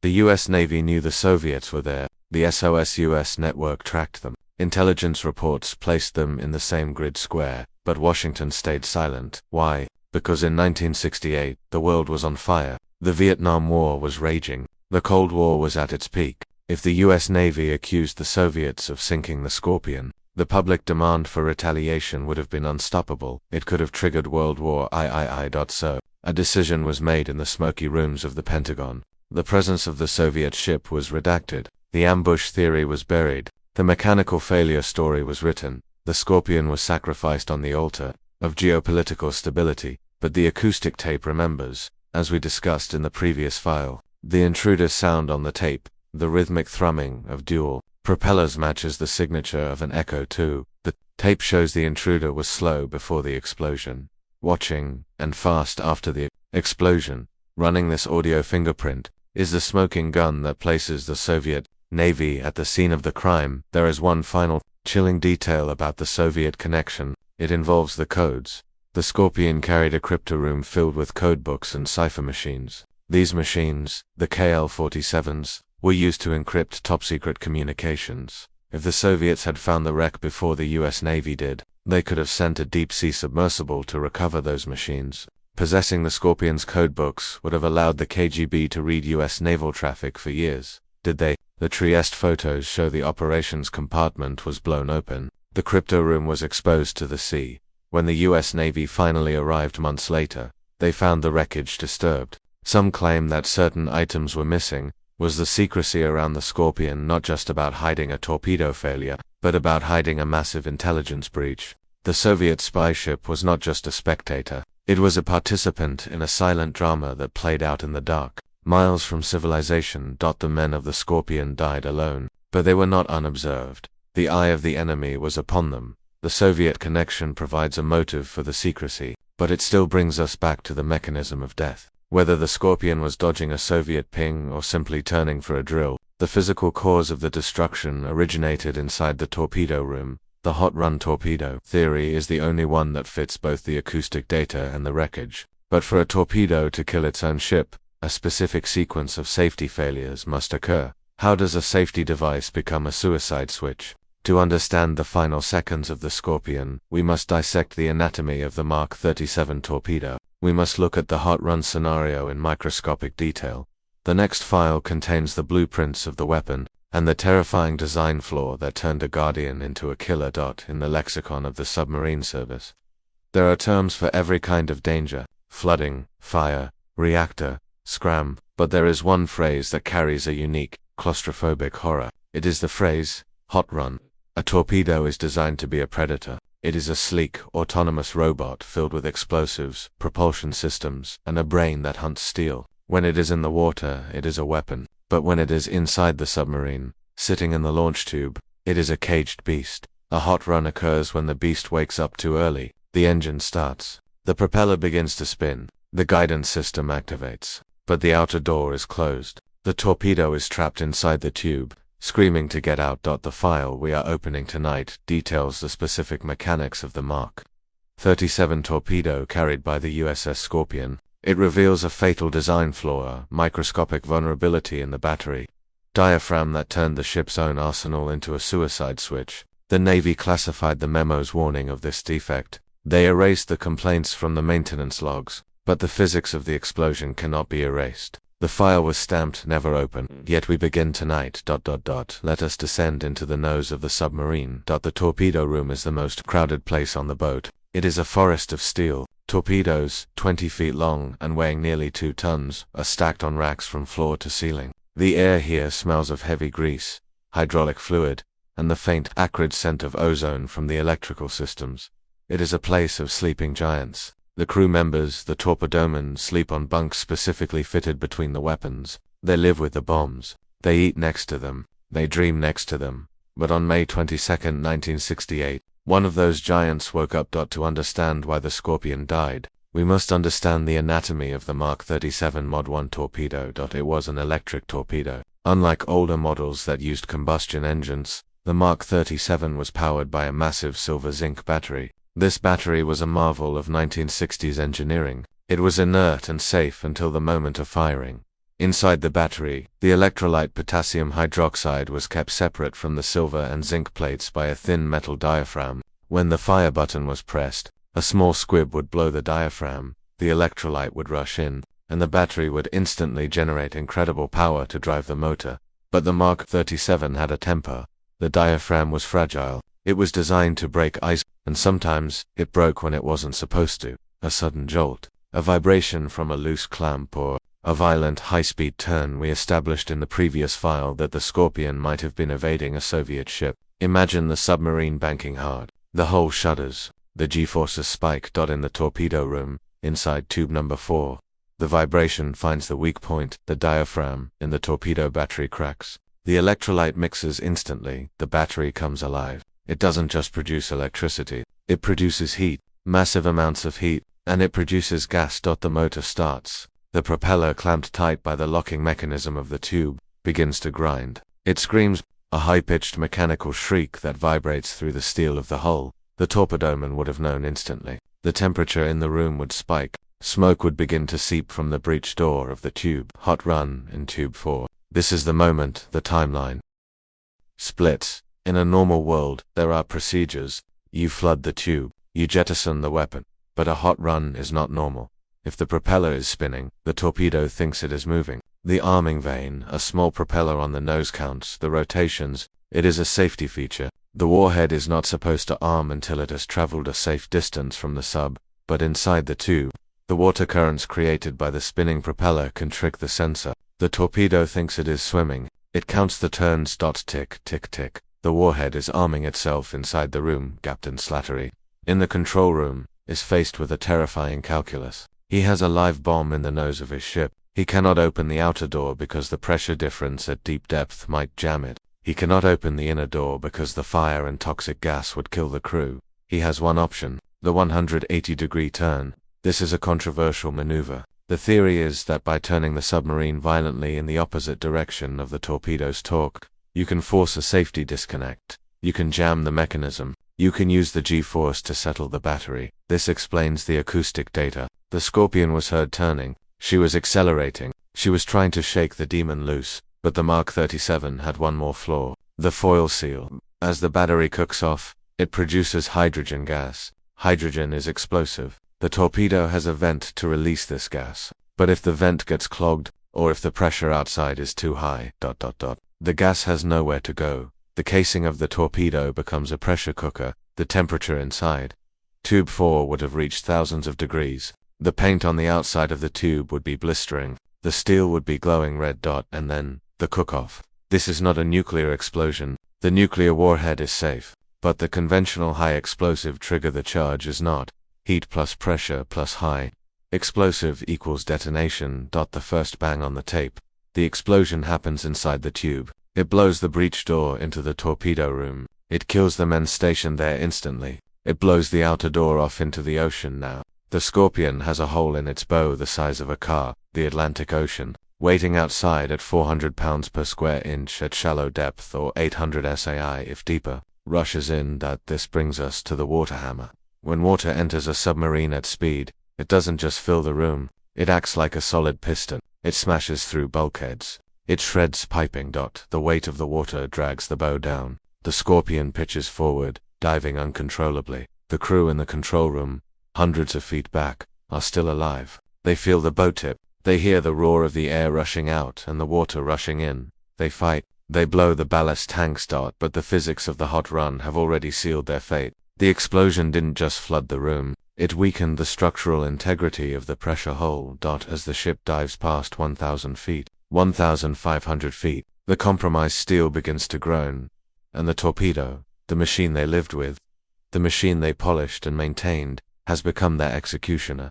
How do we know this isn't just a theory? How can we be sure it was a torpedo and not a random accident? The answer lies in the paperwork. The archive is filled with CASROP's casualty reports from other submarines. The Scorpion was not the only boat to suffer from battery issues with the Mark 37. In 1966, the submarine USS Sargo suffered a battery fire in Pearl Harbor. It was a Mark 37 torpedo. The fire was so intense it almost destroyed the ship. The Navy knew the batteries were volatile in 1967. A year before the Scorpion died, engineers warned that the diaphragm material was degrading faster than expected. They recommended a retrofit. They recommended a new safety ring. Did the Scorpion get the ring? The maintenance logs for the Scorpion's final refit are messy. She was rushed out of the yard. The subsafe certification, a rigorous safety check instituted after the loss of the USS Thresher, was not fully completed for the Scorpion. She was grandfathered in. She was allowed to sail with known issues because the Cold War demanded bodies in the water. The hot run scenario is the only theory that fits every piece of hard evidence we have collected. In this series, the acoustic precursor, the high-frequency explosion before the implosion matches the yield of a torpedo warhead. The wreckage, the torpedo room is blown out, while the engine room is crushed in. The torpedo tubes are open. The heading, the ship was turning. A maneuver consistent with a torpedo emergency. The silence, the lack of a distress call. A torpedo explosion is instantaneous. There is no time to radio fire. But there is a psychological aspect to this scenario that is deeply haunting. The crew of the torpedo room. These men were specialists. They knew the sounds of their weapons. When that motor started spinning, they knew exactly what was happening. They didn't run. The wreckage shows the valves for that water-round-torpedo WRT tank were set to flood. They were trying to flood the tube. They were trying to cool the weapon. They were standing inches away from a bomb that was screaming, trying to pour water on it to save the ship. They died at their posts. The hot run is not just a mechanical failure. It is a story of ultimate discipline in the face of inevitable physics. The Navy's refusal to publicly pin the blame on the torpedo is understandable from a strategic view. To admit that the primary weapon of the US submarine fleet was defective would be to admit weakness to the Soviets. It would tell every Soviet captain that American subs were vulnerable to their own arsenals. So, the unknown causes verdict stands, but the engineers know. The designers of the Mark 37 know. After the Scorpion disaster, the Navy quietly initiated a massive recall of the Mark 37 batteries. They changed the diaphragm design. They added the safety ring. They fixed the problem. But the fix was written in the ink of the Scorpion's manifest. Safety regulations are often written in blood. In this case, it was the blood of 99 men. The final moments of the Scorpion were a blur of noise and terror, but the hot run theory adds a layer of silence to the aftermath. After the explosion, after the bow fell away, the center section of the submarine began its freefall. The hot run explains the trigger, but it also explains the specific damage to the control room. If the explosion happened in the torpedo room, the shockwave would travel back through the ship. It would hit the operations compartment. The Trieste photos showed the bulkhead of the operations compartment was buckled. This means the blast wave slammed into the control center, likely incapacitating the officers. This explains why the messenger buoy was never released. The men who would have pulled the lever were knocked unconscious by the concussion of their own weapon. The ship died blindly. It is a terrifying thought. A machine designed for stealth, for precision, for control, suddenly turning into a chaotic, burning cage. The hot run is the most plausible explanation, but it is also the most tragic. It implies that the enemy wasn't the Soviet sub. The enemy wasn't the ocean. The enemy was a piece of plastic the size of a dinner plate, the battery diaphragm. A simple material failure. As we visualize the torpedo sitting in the mud today, inside the wreckage of the bow, we have to wonder, is the safety latch engaged now? The fire is out. The battery is dead. The warhead is corroded. The ocean has neutralized the threat. But for the families, the hot run is a wound that never heals. It means their loved ones didn't die in combat. They didn't die from a storm. They died because of a manufacturing defect. They were victims of an industrial accident at 400 feet below sea level. The torpedo caused the wound. The ocean caused the death. But the story of the Scorpion is not just about metal and water. It is about the men who lived in that steel tube. The wreckage shows us the outside of the ship, but what happened inside during those final 90 seconds? Forensic pathologists and structural engineers have worked together to reconstruct the interior timeline. They have analyzed the position of the switches, the valves, and the bodies. The next file is the most difficult to open. It deals with the evidence of an internal struggle. It moves from the mechanics of the torpedo to the final actions of the human crew. What were they doing when the lights went out? When a disaster happens on land, the evidence is often scattered or burned. But in the deep ocean, the evidence is preserved in a vacuum of cold and darkness. The wreckage of the USS Scorpion is not just a pile of scrap metal. It is a forensic snapshot. Every valve, every switch, and every lever in the control room was frozen in the exact position it held at the moment of death. For 50 years, naval architects and psychologists have studied these positions. They are trying to reconstruct the ghost actions of the crew. The official narrative suggests the crew was caught unaware, that the disaster was instant. But the physical evidence tells a story of 90 seconds of supreme, disciplined resistance. The file we open tonight is the most human of all. It details the position of the rudder, the setting of the ballast controls, and the angle of the diving planes. It reveals that 99 men did not die passively. They died fighting gravity. They died trying to claw their way back to the surface. The file was stamped never open, yet we begin the reconstruction tonight. Visualize the control room of the Scorpion. Asterisk, it is a small space, packed with dials, gauges, and men. It is the brain of the ship. On the evening of May 22nd, it was rigged for red. Red lighting is used to preserve night vision. It turns the skin gray and the eyes black. It creates an atmosphere of focus. In the center of the room stands the officer of the deck.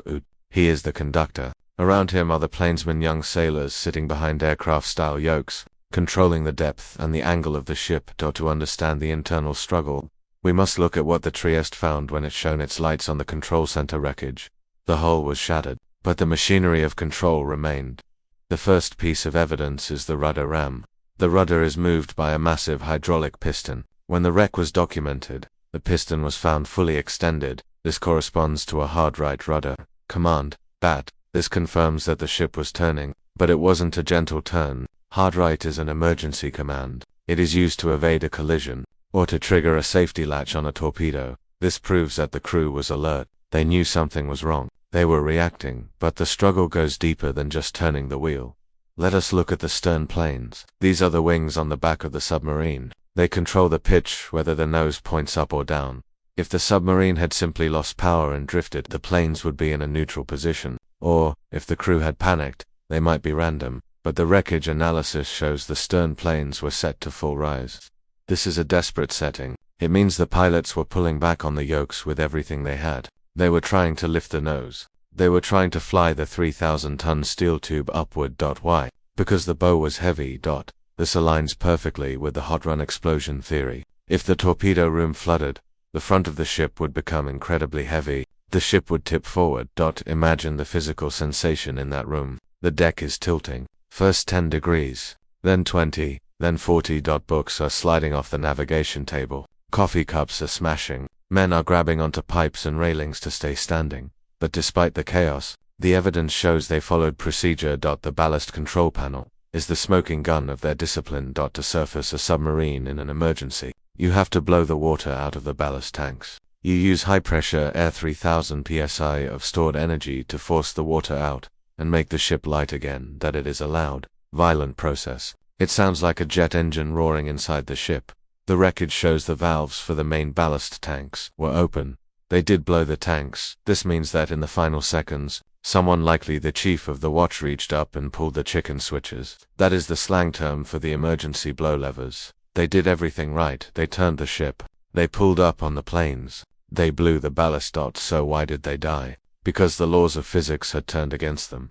The water rushing into the torpedo room was adding weight faster than the compressed air could remove it. It was a mathematical race, and the water won. The struggle wasn't just mechanical, it was physiological. We must consider the environment of the fall. As the Scorpion pitched down and began its final dive, the internal atmosphere of the submarine would have changed. If there was an explosion in the torpedo room, the shockwave would have traveled through the ventilation system. It would have carried smoke. It would have carried toxic gas from the burning batteries. The emergency breathing system, EAB masks, are hung throughout the ship. In the wreckage, some manifolds for the air system were found in the open position.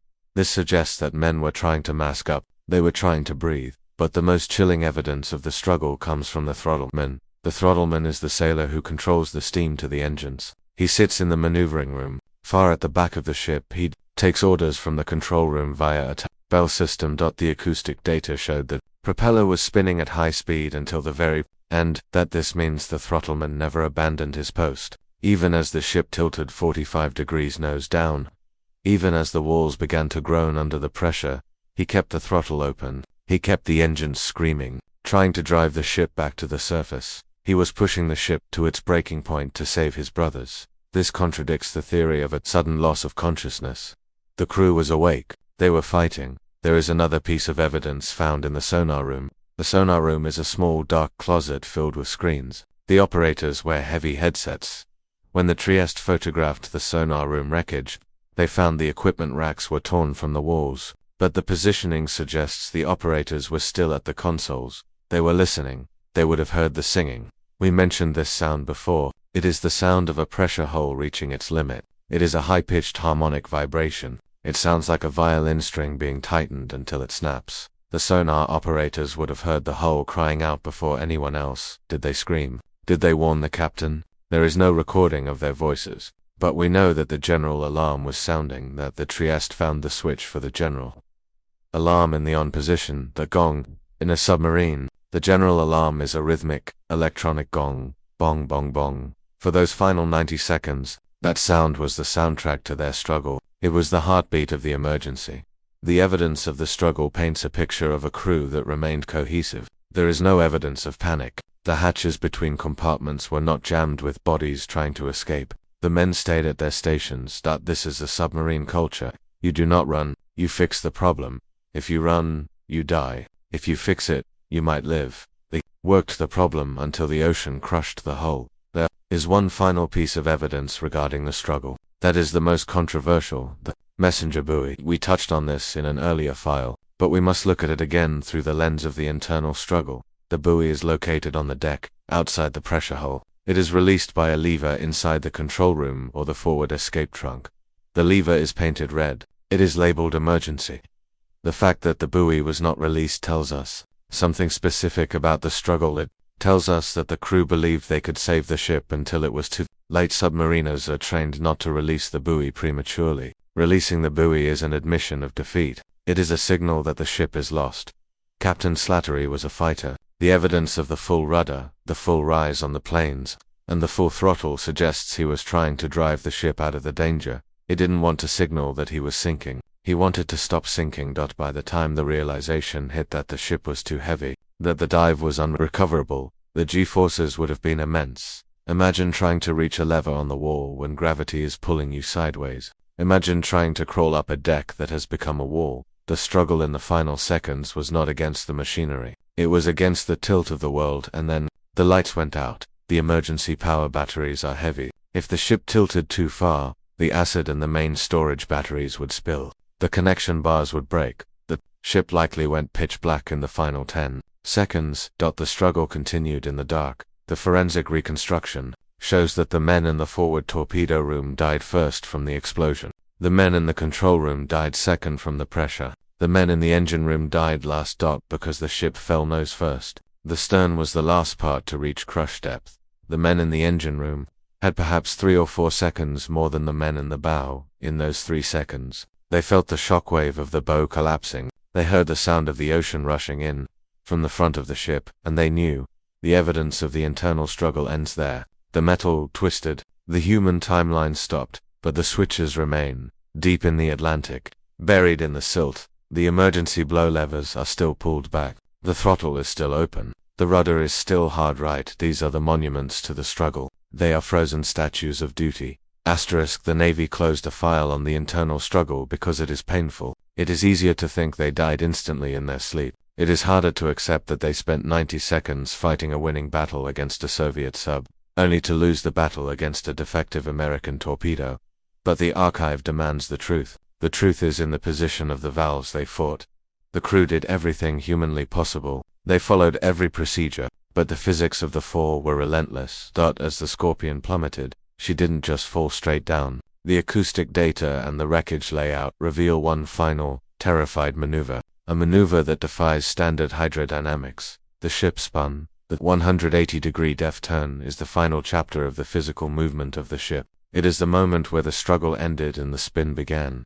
Why did the ship spin? And what does this final rotation tell us about the exact moment the hull failed? We turn the page to the ballistics of the fall. A compass heading is usually a matter of navigation. It tells you where a ship is going. But in the case of the USS Scorpion, the compass heading tells us how the ship died. When the mice finally located the wreckage in the freezing darkness of Sector 44 Bravo, the cameras revealed a geometrical impossibility that stunned the analysts in Washington. The Scorpion was supposed to be traveling west, heading home to Norfolk, Virginia, on a heading of roughly 270 degrees. But the wreckage on the ocean floor was facing east. Specifically, the bow section and the main hull were aligned on a heading of 090 degrees. This wasn't a drift. This wasn't a random tumble. The hydrodynamic analysis of the debris trail proves that the submarine was moving east at high speed when it exploded. It had performed a perfect tactical U-turn. This is the 180-degree death turn. It is the final physical maneuver of the vessel. It is the signature of a crew fighting a specific lethal threat. The file containing the trajectory analysis was stamped never open. Yet we begin the reconstruction tonight. Close your eyes and visualize the geometry of the Atlantic. It is a vast, blue void. In the center of that void, a tiny steel cylinder is moving. For days, the Scorpion had been moving west. West is the direction of safety. West is home. But at 1840 Zulu time, the order was given to reverse the world. To turn a 3,000-ton nuclear submarine 180 degrees is not like turning a car. It is a violent, physical event. The rudder is thrown hard over, the massive propeller bites into the water. The entire ship banks like an airplane. If you were standing in the control room during this turn, the floor would tilt beneath your feet at a steep angle. Gravity would pull you sideways. The hull would groan as the water pressure shifted around the steel plates. That it is a maneuver that screams emergency.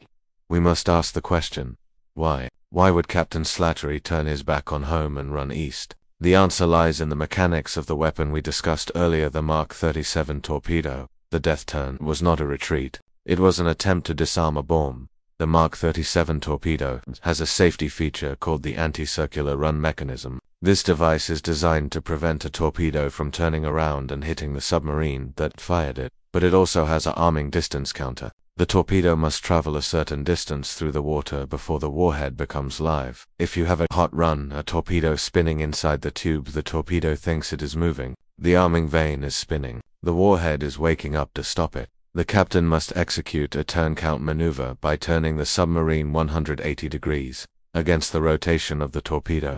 The captain is trying to trick the internal gyroscope of the weapon. He is trying to force the torpedo to shut down. That is a desperate high-G maneuver. It requires full speed.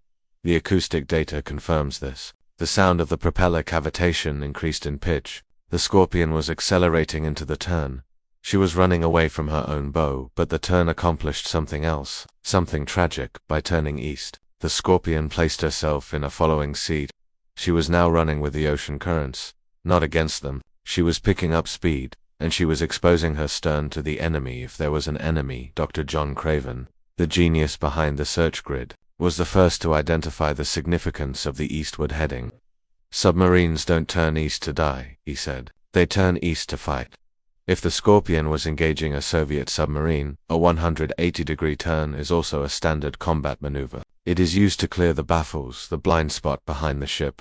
If Slattery suspected he was being followed by the Echo II class sub we mentioned, he would turn hard to face the threat. He would turn to bring his torpedo tubes to bear on the shadow dot. So, the death turn has two meanings. Meaning 1, a struggle with a broken torpedo. Meaning 2, a duel with a Soviet hunter. Both scenarios end the same way. The turn was completed. The ship was facing east. And then, the explosion happened. The turn was the beginning of the end. Now let us look at the descent dynamics. This is the physics of the fall when the explosion blew the bow open. The Scorpion was still in the middle of the turn. She was banked over. She was moving at over 30 knots hydrodynamically. A submarine with a hole in the front is no longer a submarine. It is a plow. The water rushing into the torpedo room acted like a giant hand, grabbing the nose of the ship and pulling it down. Because the ship was banked for the turn, she didn't just dive straight. She spiraled. This is the corkscrew theory. The Scorpion entered a steep, twisting dive. She was rolling. Imagine the disorientation inside the hull. The crew, already deafened by the explosion, were now being spun in a dark, metal centrifuge. The floor became the wall. The wall became the ceiling. Loose git, chairs, fire extinguishers would have become missiles, flying through the compartments. But the spiral explains the debris field. As the ship spiraled down, she was shedding pieces. The confetti of light debris was thrown out by the centrifugal force of the spin. It created a wide, scattered fan of wreckage on the ocean floor. If the ship had fallen straight down, the debris would be in a tight circle. The fact that it is spread out over a mile confirms the violence of the rotation. The death turn also explains the telescoping. We spoke of the stern section being shoved into the engine room. If the ship was spiraling, the stern section was swinging around like a pendulum. When the hull finally imploded at 2,000 feet, the momentum of that swing slammed the tail section forward with incredible force. It was a whipcrack effect.